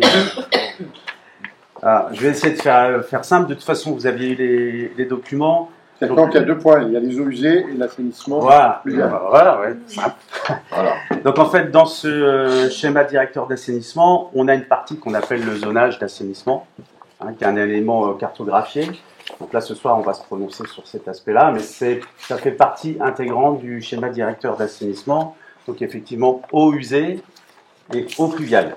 Donc, ce qui peut être différent par rapport au document qu'on avait initialement en 2013. Ce qui est intéressant d'aller voir, bon après moi j'ai tout lu, mais bon, ce qui est intéressant d'aller voir, peut-être pour vous, c'est sur la partie assainissement eau usée, d'aller voir la partie cartographie de l'état des réseaux. Alors, il y a un tag diagnostic de réseau, mais de savoir par rapport à nos programmes de renouvellement, enfin nos PPI en investissement, sur le budget assainissement, quelles sont les priorités. Et du coup, ça aide à comprendre aussi les démarches, notamment par exemple, ce que tu présenteras tout à l'heure, Maurice, par rapport à nos modes d'action. En tous les cas, c'est essentiel. Alors évidemment, je ne sais pas quelle sera la position de la communauté aussi, mais si demain, il y a un transfert de la compétence assainissement collectif vers la communauté de communes, ce schéma directeur viendra directement alimenter aussi le volet communautaire. Voilà. Et il y a un même travail qui a été fait sur la partie eau pluviale. Donc il y avait un certain nombre de ce qu'on appelle de points noirs de PN qui ont été identifiés, ce qui va nous permettre au fur et à mesure des années. Alors là, on n'est pas sur le budget assainissement, on est sur le budget principal. Les eaux pluviales, c'est sur le budget principal. Dans tous les cas, ça va pouvoir nous donner évidemment aussi les actions à mener dans le futur. Tout ça, c'est important parce que ça rentre dans les documents justement d'urbanisme. Ça rentre dans le fait que les services de l'État nous font confiance. C'est-à-dire qu'il va falloir quand même, lorsqu'on sera engagé dans le PPI, ils appellent ça plan d'action au PPA, il va falloir réaliser les choses parce que ça peut conditionner aussi nos permis de construire demain. C'est-à-dire que si on ne fait pas les actions, ça veut dire qu'on n'a pas les outils nécessaires pour recevoir la pollution de la population et on pourrait être contraint au niveau des permis de construire. Dans les terres, c'est assez rare, mais par exemple, ça arrive très souvent sur les zones côtières, c'est déjà arrivé. Ouais. Notamment, en plus, ils ont souvent les ostréicultures qui est derrière, vous imaginez un peu ce que ça peut se générer. Donc voilà, il y a beaucoup de choses dans le document. Mais il y a des pages intéressantes, regardez.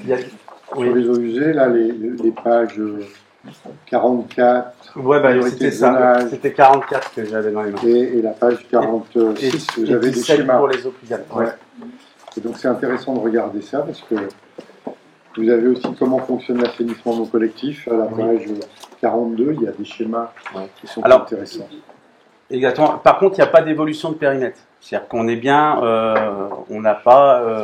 Le diagnostic a montré qu'il n'y avait pas de nécessité ou de capacité d'évolution de périmètre. Donc, ce qui était au niveau de l'ANC reste à l'assainissement non collectif, reste non collectif. Alors, on est en compétence communautaire pour le suivi et la gestion, mais ça reste ce périmètre-là. Et ce qui était en assainissement collectif reste en assainissement de collectif.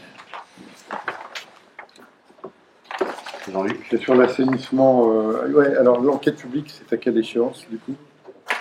Il y a une enquête publique derrière. Oui. Ouais, parce que normalement, quand je regardais, le PLU, on l'a retoiletté en 2022, mais il avait été adopté en 2016. Et quand on adopte un PLU en conformité, il faut avoir un schéma d'assainissement qui s'y intègre. Et donc, ça joue sur les règles d'urbanisme. On a une idée de l'enquête publique et quand est-ce qu'elle va être lancée sur les deux volets? Ce soir, vous allez autoriser le lancement de l'enquête publique. C'est ça. Et on servira le commissaire. Voilà. Décembre?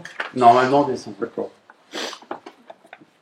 Qu'est-ce que j'avais noté? Zones habituelles. Il y a les zones humides aussi qui sont intéressantes dedans. Et j'ai vu les dysfonctionnements sont à quelle page? J'avais lu ça, où il y avait des zones sensibles, notamment la rue de Saint-Cyr. On va en parler tout à l'heure là. Oui.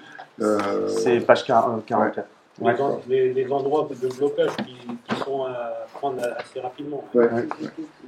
Parce qu'on appelle les priorités 1, parce qu'après on ne peut pas tout faire. Et en plus, c'est calculé en fonction des retours potentiels des pollutions. En fait. Si on est en retour à 5 ans, à 10 ans, à 2 ans. Page 40, c'est ça, j'ai regardé. Par 40, vous avez, c'est ça, les règles de construction et d'installation. Je suis en train de chercher, là, il y a une page avec des travaux à faire. Ça doit être autour des 44-45. Ouais, c'est intéressant. Il y a toute une liste avec des priorités. Sous forme d'un tableau. On verra comment, d'abord si la population vient sur pour l'enquête publique, et s'il y a des ajustements en lien avec le commissaire enquêteur à faire. Est-ce qu'il y a d'autres questions sur les deux? Non. Donc il nous faut adopter le projet de zonage et m'autoriser à lancer la procédure d'enquête publique. Est-ce qu'il y a des abstentions? Des votes contre? Non. Alors après. On poursuit sur les on est dans les attributions de noms de rue. On a un schéma peut-être pour les nouveaux lotissements, je ne sais pas si vous comprenez. Et on avait mis avec l'appli blanche. Donc l'appli blanche, c'est le projet Nexity, pour dire les choses clairement. Donc là, il y avait 2 allées à identifier. Donc on a repris les spécificités locales. L'appli blanche, c'est quand vous longez le parc Le Fouillet sur la droite, en descendant vers la Touche Boulard. Au niveau du virage, là où voilà, passer devant chez Claude. Il y a un projet Nexity qui est en cours. Il y a les schémas dans l'ordre du jour. Oui, je l'ai, c'est en projection des façons intéressantes.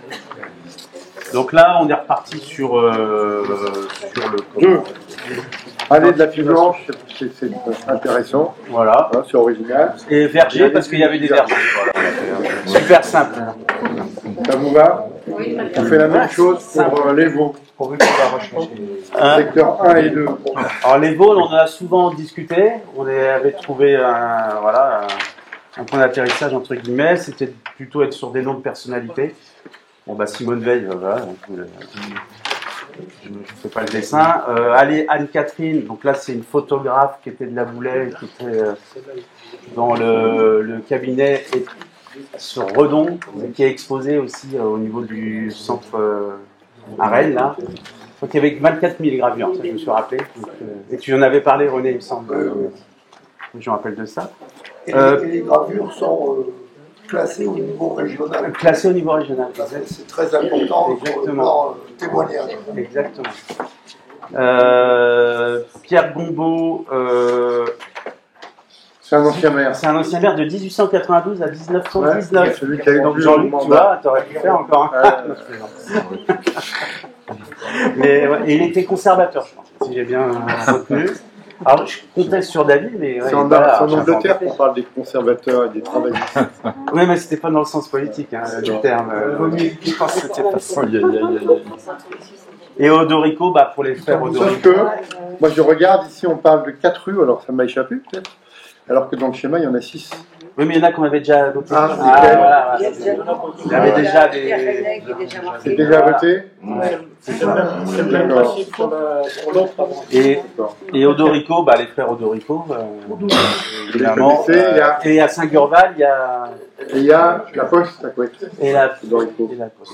Il y a quelqu'un qui va acquérir la Poste à Couette d'ailleurs. Ah ouais? C'est qui va acquérir? Pour y faire du logement de mémoire, ou son habitation principale. J'ai vu passer ça il n'y a pas longtemps. C'est la direction des finances publiques qui règle la question. Parce que ça appartient à l'État. Ok pour les rues? Oui? Non. D'accord pour ça?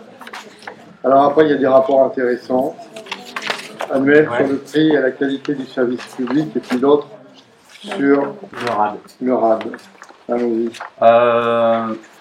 Je vous propose de faire les deux en même temps, puisque au fond, ce qui différencie les RPQS et le RAD, dans notre cas à nous, c'est la part communale qui est liée aux travaux.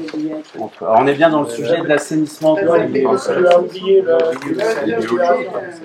Ah bah... de la gare. Ok. Il y en a 3. Ah oui, la session. On a oublié la session. Je vais trop vite. Comme on m'a dit d'arrêter à 8h, je l'ai dit. Ouais, tu l'as dit. Donc là, ça concerne la parcelle qui est devant le cinéma. Je ne sais pas si vous voyez. Voilà.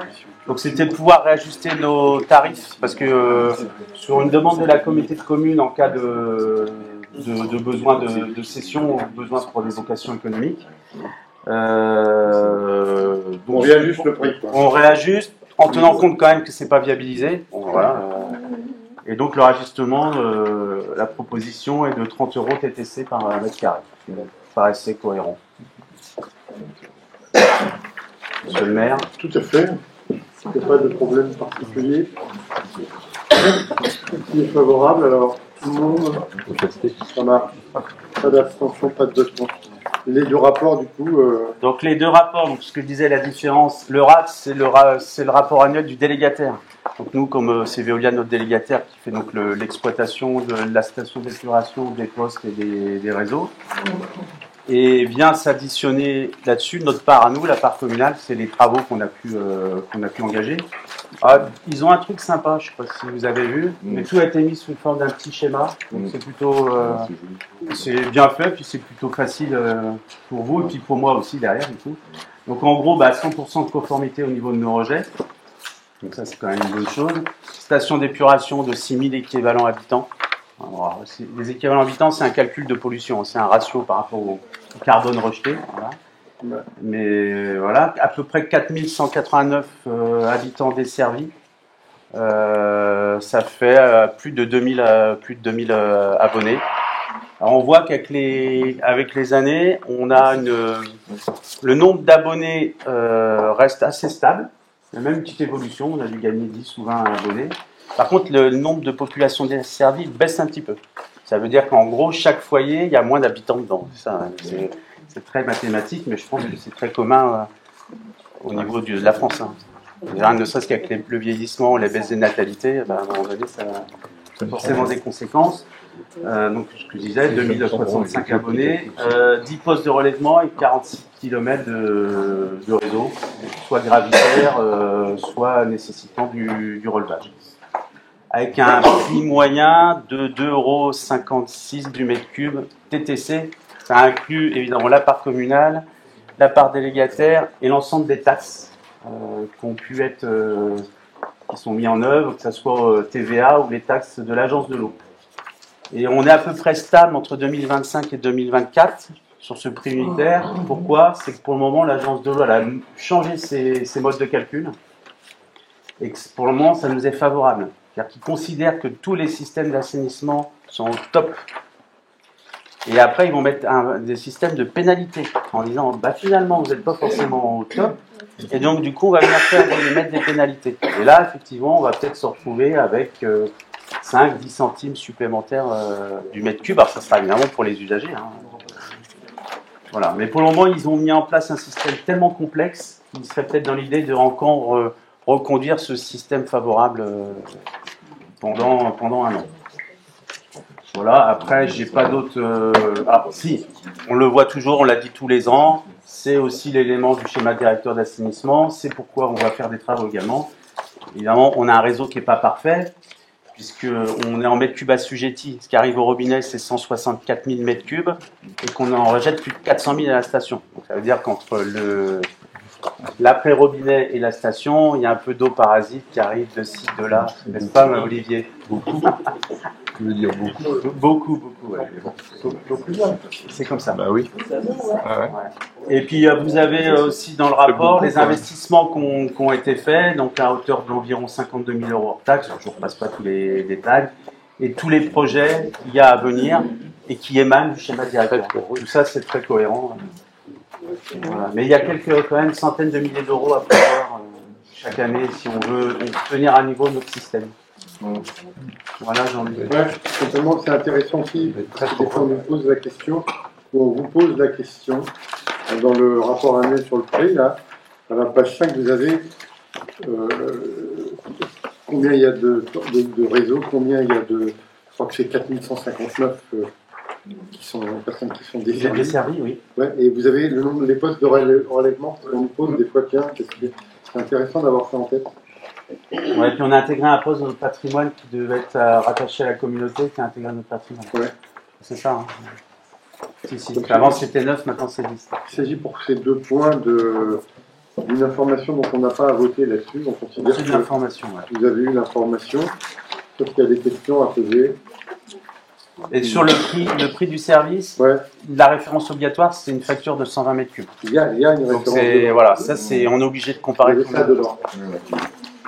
Alors que la réalité des Guérois, c'est plutôt 75-80 mètres cubes. Mais bon, c'est comme ça. C'est une référence nationale. On consomme moins d'eau en Bretagne qu'ailleurs en France. C'est ça. Hein. C'est normal, il en tombe plus. On se lave pas, il y a les rivières encore. C'est logique. Bon, on passe au point 10. Maurice. Et au point... La délibération 10, concernant les réseaux EU, donc les SDA, donc en rapport à la rue de la Croix-Musée, Zimanoir, et la rue de Saint-Cyr.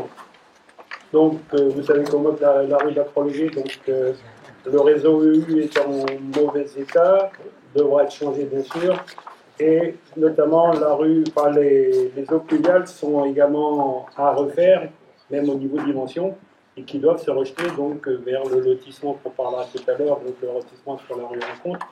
Donc tout ça fait que il y avait eu une estimation qui avait été faite, donc une tranche ferme et une tranche avec une tranche optionnelle. La tranche ferme donc et revient à 552 000, c'est-à-dire EU et EP. Donc, et la tranche optionnelle concerne la rue du Manoir pour un montant de 31 000. Donc l'inscription budgétaire 2025 pour cette opération donc, était de 205 000 hors taxe.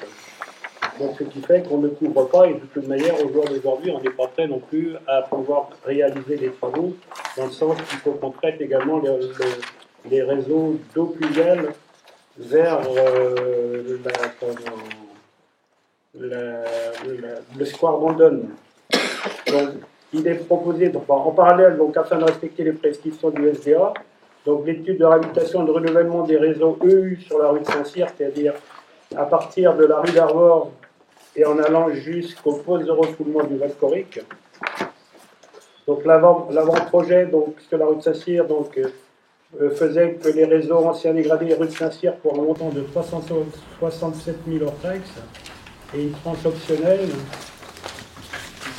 de 168 000. Donc pour rappel, l'inscription budgétaire 2025, cette opération était de 229 000. Donc les deux opérations dans le secteur Croix-Logis et Saint-Cyr devant être réalisées, il a envisagé d'effectuer ces projets sur les exercices budgétaires 2025-2026 avec une priorité sur la rue de Saint-Cyr. Donc il est proposé au conseil municipal de valider l'avant-projet de cette opération, d'autoriser M. le maire à effectuer les signatures nécessaires à la réalisation de ces opérations. Est-ce qu'il y a des questions à poser à Maurice ou à nous, aux autres? Donc on étale un peu dans le temps. Ça fait partie des points noirs qu'on a soulevés tout à l'heure. C'est la suite logique de tout ce qu'on vient de dire.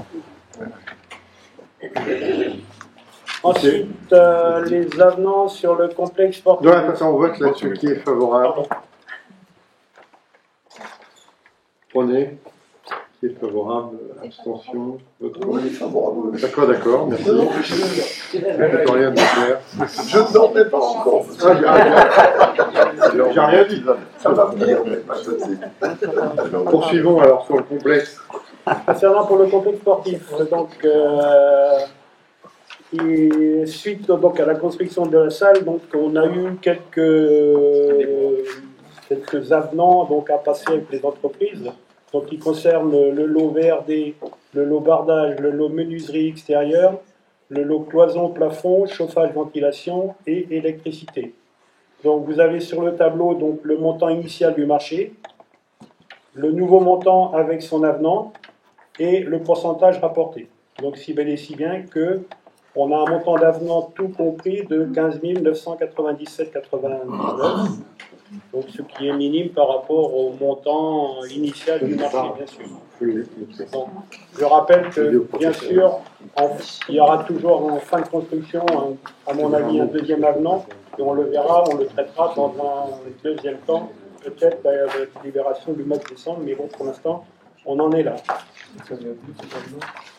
Alors, ça vient d'où? J'ai mon voisin qui me pose un piège. Donc, le lot numéro 1 concerne les problèmes de... On avait un empierrement terre-pierre autour, donc il y a une circulation sur le poursuite du bâtiment qui n'était pas en adéquation avec la vitrerie. Donc, il y a bien qu'on risquait beaucoup de problèmes, je dirais, de glace. Donc, je ne suis pas sûr que ça aurait été très apprécié par notre assurance. Donc, pour pallier à ça, on change de système, mais on met bien sûr toujours un système de terre avec des godettes qui permettent justement d'envoyer moins de pierres vers la vitrerie. Le numéro 5, c'est-à-dire le lot bardage, donc c'est la suppression des faux plafonds métalliques dans le hall. Le 6, qui est donc le lot menuiserie, donc c'est le contrôle d'accès, modification. Le 9, plafond, donc c'est le remplacement par un modèle de fibre acoustique, donc, alors que c'était prévu différemment. Le lot 14, c'est le rajout de 2 segments. Le 15, donc c'est l'électricité. C'est une modification au niveau des contrôles d'accès, de l'alimentation. Donc ça, également sans concerner les 2 sèche-mains, donc pour alimenter bien sûr, une prise extérieure, donc pour les différentes manifestations qu'il peut y avoir. Donc il y a une prise accessible. Voilà, c'est un peu la réponse. Parce que sur le projet, là, donc c'est un projet phare du mandat, 3,2 millions. Ceci étant dit, sur les panneaux photovoltaïques, parce que quand on a eu les financements, il y avait une conditionnalité d'avoir des financements de la région, qu'à la condition qu'on ait des trucs énergétiques nouveaux, là. Oui. Et donc, je sais pas, ça va le faire après le... Alors, ça peut se faire qu'après réception du chantier, dans le sens que pour l'instant la mission d'architecte c'est d'amener le chantier à la fin, de le faire contrôler, et une fois que le chantier est réceptionné, là les entreprises pour les panneaux photovoltaïques pourront intervenir, mais pas avant. C'est deux chantiers différents. Ouais. Mais bon, il faudra qu'on la teste quand on touchera la subvention de la région, puisque on s'y est engagé. Par ailleurs, sur le plan de financement, quand même, on devait avoir des aides 3 années de suite du département à hauteur de 150 000 euros. On a eu une année, on va avoir une année, et les 2 autres années, c'est suspendu, puisqu'ils ont arrêté tous les financements et les aides aux communes. Donc, ça nous pénalise un peu, mais ça ne met pas en péril, monsieur l'adjoint aux finances, comment dirais-je, la sécurité financière de notre budget. J'invite, parce que j'ai lu ça dans la presse quand même, que des gens aillent consulter les différents ratios dont nous a parlé le trésorier payeur l'autre fois, monsieur, et on est au beau fixe, hein, donc il ne faut pas exagérer, parce que ça ne veut rien dire, l'endettement par habitant, si on ne le rapporte pas à nos recettes, à nos excédents, enfin, etc. Je ne vais pas rentrer dans le détail, mais il ne faut pas dire n'importe quoi. Ceci étant dit, sur ce point, sur l'abonnement, il n'y a pas de problème. Là, on y va, il faut qu'on y aille. Il n'y a pas d'abstention, pas de vote contre. On fait la même chose pour le valcorique.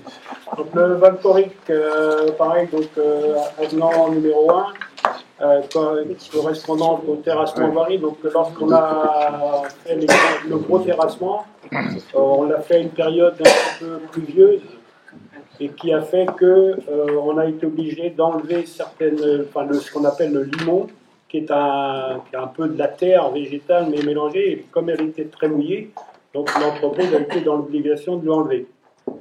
Mais l'enlever c'est une chose, mais il fallait le remplacer par quelque chose.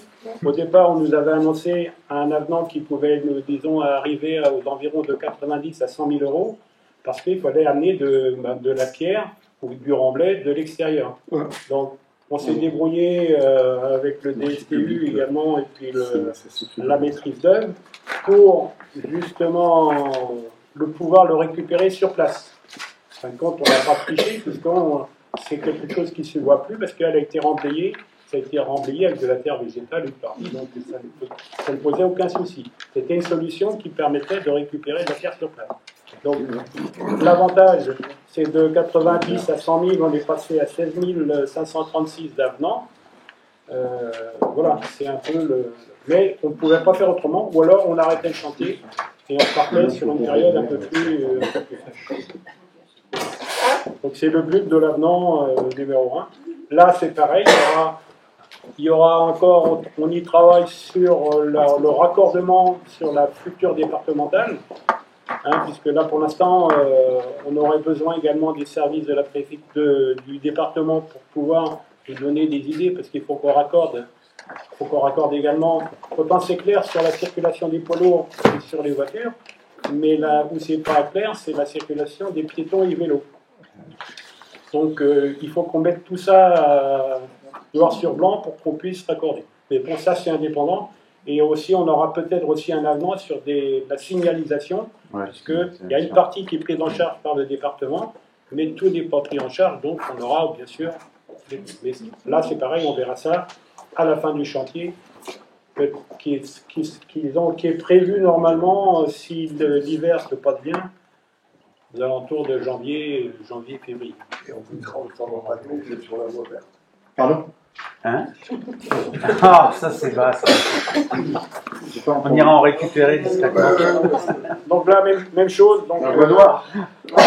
La voie noire.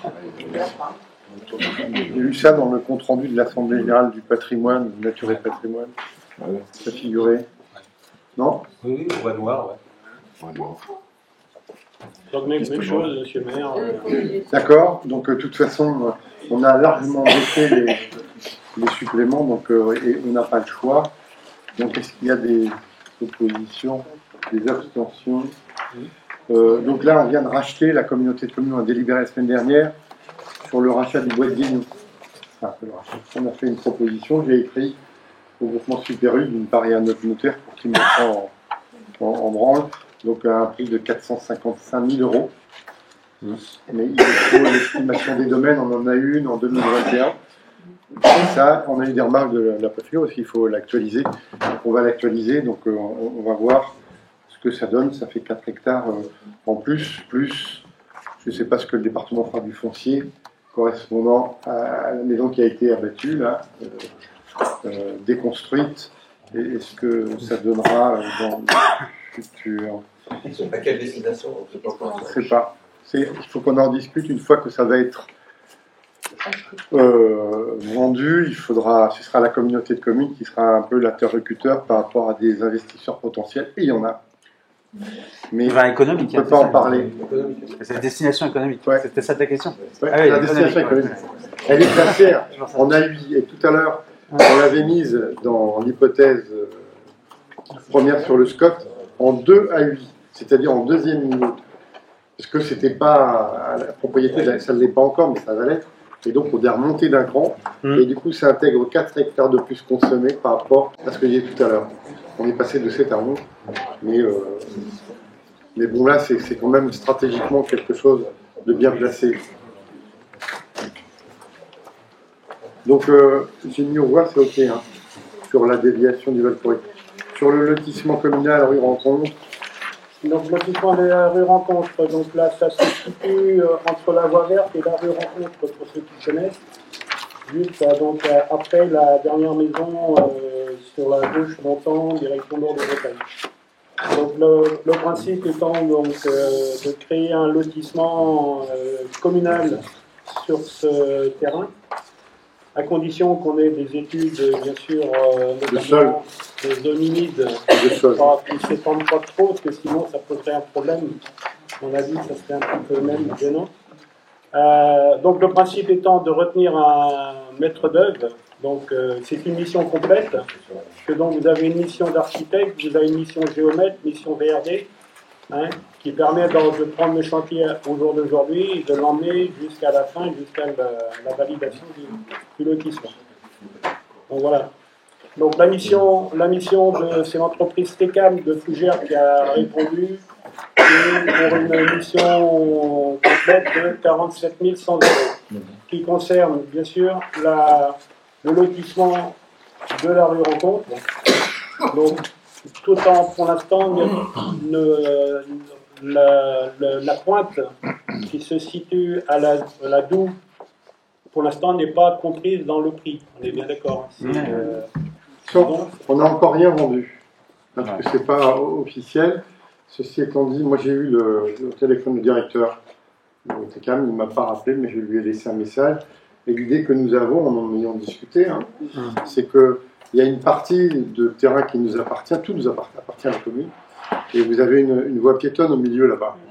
Donc la partie qui est côté ouest, c'est celle dont parle Maurice, et la pointe aussi. Et moi je pense que c'est intéressant qu'on ait une approche globale sur ce secteur, y compris avec la pointe et par rapport à un lotissement public.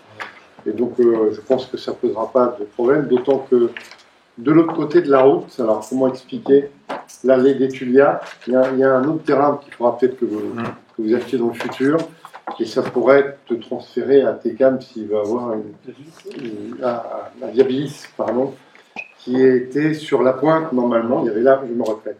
La pointe c'était Viabilis, le reste c'était TECAM. Et on pense que c'est mieux que TECAM prenne l'ensemble. Ça c'est le premier point. Sur l'autre, lotissement de la Croix-Loger, donc moi on en a discuté aussi. Et donc il faut s'ils investissent, il faut qu'ils amortissent et qu'il n'ait pas de difficultés. Donc il y a 6 réservations. Donc ils attendent un peu parce que pour équilibrer, il faut qu'ils commercialisent. Et d'ici à la fin de l'année, il y aura permis de déposer. Donc ça avance pas mal. Sur le lotissement rue Rencontre, j'ai noté ça. Donc quel périmètre, je viens d'en parler. Il y aura aussi des investigations archéologiques à faire. Par l'Institut national de recherche archéologique. Alors des fois ça prend du temps.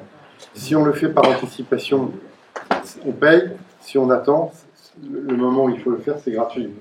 Des fois il faut aller plus vite. Et donc il y aura une capacité sur la partie ouest, la première partie dont je parlais, de 15 collectifs plus 18 individuels, ou 19 individuels et 14 collectifs, ça fait 33 logements. Et la pointe en plus, on regarde des règles à respecter sur les OAP, là, 14 logements. Donc au total, ça ferait 47 logements à cet endroit, avec une partie de logements, vous l'avez entendu, collectifs, et une partie de logements individuels. On manque de logements.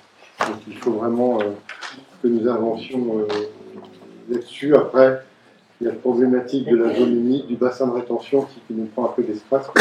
Bon, j'espère qu'on va y arriver. Et je pense que là, il faudra, mais on ne sait pas encore, il y a des estimes de prix, il faudra être compétitif sur les prix pour capter de la population, même si des fois on perd un peu d'argent, on le récupère après par les taxes qu'on récupère sur le foncier. Non mais c'est vrai, sur le foncier bâti, et là vraiment il y a du besoin. Donc on poursuit sur la... J'ai pas fait voter là-dessus, qui est favorable à cela. J'ai un pouvoir, en l'absence aussi de Madame Kiel, depuis qu'elle est partie. Donc on a fait le tour de l'ordre du jour. J'avais juste un point parce qu'on en avait déjà discuté dans le passé, et c'est pas contextuel par rapport à ce que je lis aussi dans la presse. Donc on réfléchit vous voyez, on m'a rapporté ça tout à l'heure, on en avait parlé en réunion de quartier sur de la vidéoprotection. On ne va pas aller plus loin que ça aujourd'hui, donc on a travaillé avec le référent sécurité de la gendarmerie sur la question de vidéoprotection dans le cadre d'un budget qu'il faudra qu'on vote plutôt dans le cadre du budget 2026, sachant qu'il y a des aides, on s'était prévu, parce que ça coûte un budget prévisionnel de 100 000 euros, 50% pourrait être financé au max par les services de l'État, et puis le reste à notre charge. Simplement, il faut qu'on se détermine et qu'on réfléchisse sur quoi. Est-ce qu'on privilégie un bouclage autour de la commune à des axes routiers, ou est-ce qu'on privilégie des bâtiments, ou est-ce qu'on fait un mixte? Donc pour ça, il faut qu'on retravaille, mais un mixte. Parce qu'il y a des bâtiments à protéger où il y a beaucoup de trucs. Et c'est vrai qu'autour du parc d'activité, on l'avait déjà fait à une époque du Valcoric, en ayant des caméras aux deux sorties. La sortie qui est au rond-point du Valcoric et puis Connuel, là, vous voyez où c'est. S'il y a des vols, ensuite on peut repérer si les plaques minéralogiques des voitures sont bonnes. On m'a dit aussi, il y a eu un Range Rover qui a été volé chez Morin, au garage Morin la semaine passée, à 4h30. À 4h30, ils ont réussi à détecter le code, et ils l'ont retrouvé dans les Pyrénées-Orientales, pas brûlé. Donc tout ça pour dire qu'il faut qu'on réfléchisse au bon endroit, et parce que les caméras ça coûte cher aussi. Et puis il y a tout un système de règlement à mettre en œuvre pour la protection des gens, et il ne faut pas faire n'importe quoi. Non, mais là, il y a un travail préalable à faire. Oui, on y est, on a commencé. Il faut y réfléchir. On a déjà réfléchi. Mais il faut qu'on approfondisse la réflexion. Moi, j'ai déjà des éléments ici. Et il faudra qu'on voit comment on fait. On ne peut pas aller partout, de toute façon, c'est pas possible. C'est des budgets qui sont quand même très conséquents. Mais tout ça, pour dire qu'on a cette préoccupation. Alors, quant à dire que la ville de Hyères est une ville dans la sécurité, il ne faut pas exagérer. On a vu pire. C'est ça. Pas quand même, mais bon, c'est normal. Ce sont des slogans qu'on retrouve partout de la part de cette famille politique. Voilà, est-ce qu'il y a des questions? Maurice. Le conseil intérieur. Ouais. Il n'y a toujours pas de Premier ministre. Il n'y a absolument pas de Premier ministre. Michel, alors, vas-y Michel. Non, on a une petite surprise qui concerne la rue d'Arvor. Donc cet après-midi, hier déjà, on était alertés sur un problème d'écoulement d'eau usée sur la rue d'Arvor. Donc on a une petite longueur qu'on espère qui va s'arrêter quand même à un certain moment. On est à peu près dans les 70-80 mètres, 100 mètres grand maximum. Un réseau d'eau usée qui est totalement hors service. Pour éviter pour l'instant les problèmes, parce que vous savez que comme c'est des réseaux amiantes, ça pose problème, donc on va essayer de dévier un petit peu le réseau pour pallier ça. Mais aujourd'hui, l'estimation on ne l'a pas encore. Mais là, malheureusement, on va être obligé de réagir. Nous, on disait peut-être qu'on aurait pu le prendre sur la tranche optionnelle de la rue de Saint-Cyr. Maintenant, Ok. À voir, mais de toute façon, s'il y a urgence, ça passe au c'est quelque chose, on n'a pas le choix, puisque là, c'est... Que je rappelle quand même que les eaux usées transitent par la rue d'Arvor. C'est-à-dire que la rue de Saint-Cyr en elle-même, il n'y a pas de réseau d'eau usée, et ça s'en va sur... à monter la rue de Saint-Cyr devant la fosse, que ça, il n'y a pas d'eau usée. Tout passe à la rue d'Arvor derrière. Donc c'est quelque chose qui est malheureusement aujourd'hui indépendant de notre volonté, mais...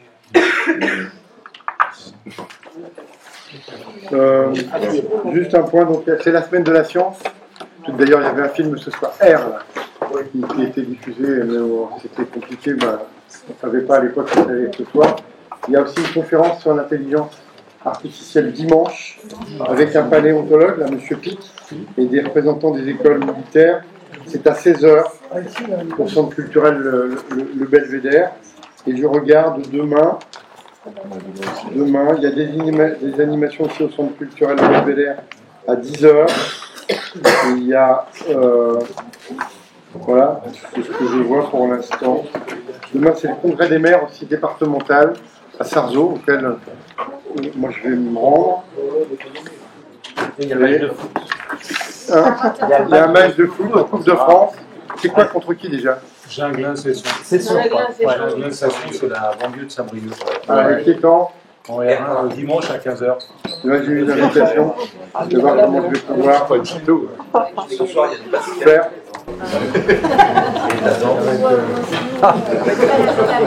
Je regarde les choses qu'il y a à venir. On peut pas être Population. Pardon? J'ai David Coléo qui m'a demandé de communiquer à toute l'Assemblée que les écotones ne créaient pas de liste.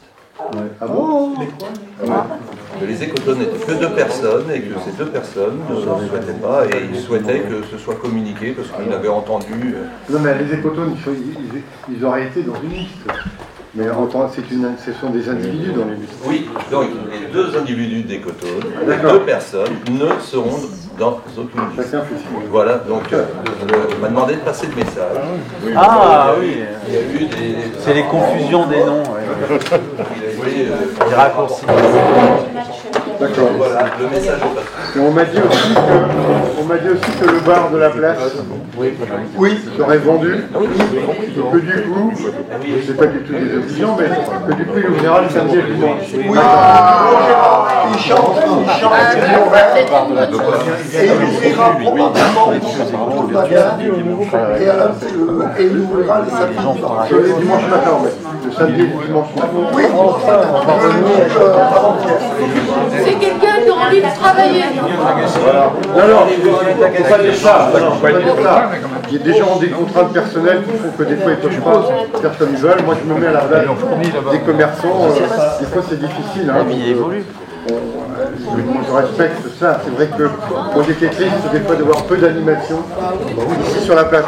Octobre Rose quand même, saluer ce qui a été fait entre la commune qui s'est occupée et d'autres et l'UGC. Donc je l'ai dit dans d'autres instances, 3100 € récoltés contre 1800 € l'année dernière. Donc ça a eu un ce soir, il y a Octobre Rose pour le tennis et Octobre Rose pour il n'y le a pas basket. un trail, je sais pas quoi demain. Si, je crois. Marche. Par nature et patrimoine. Dimanche 19, c'est 19, Nature et patrimoine. Merci, alors s'il y a moins qu'il y ait d'autres questions. On a un agent communal qui a eu un accident hier après-midi, hier matin. Devant le PMU. Devant le PMU, le Croix-Rouge, là. En fin de compte, il allait au travail, il s'est fait shooter, donc la sortie d'une voiture qui n'a pas regardé qu'il y avait un vélo qui arrivait, comme par hasard, il est tombé. Bon, ça se limite à très peu, donc il a quelques points de suture. 2 points sur le nez, il a 2 dents cassées qui c'est un peu plus en préparation, je pense, d'avoir un dentier. Ouais. C'est Yannick Baron donc, qui a shooté. Donc il a été hospitalisé, bien sûr.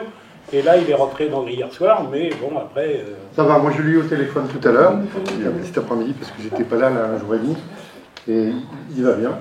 il pense qu'il va avoir quelques bleus. Le pauvre, on sait quelque chose. Mais il va bien, il croit qu'il redémarre lundi. Alors,